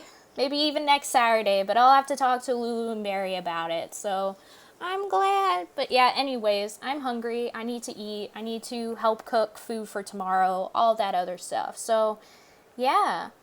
First, let's see who we can rate. So blah, blah, blah, blah, blah. Oh, Yosoy is streaming. Yosoy612. So let's go raid Yosoy. Yeah. Yeah. Oh, hi, Lulu. Hi at the last moment. Guess what, Lulu? Turns out, OpenEmu works now. The podcast can come back. Everything's fine. We've done it. Today proved that OpenEmu works. I'm so happy. I heard I've been lurking for a bit. Oh, understandable. I love you so much, Lulu. I hope you're doing well. Thanks for being here as well.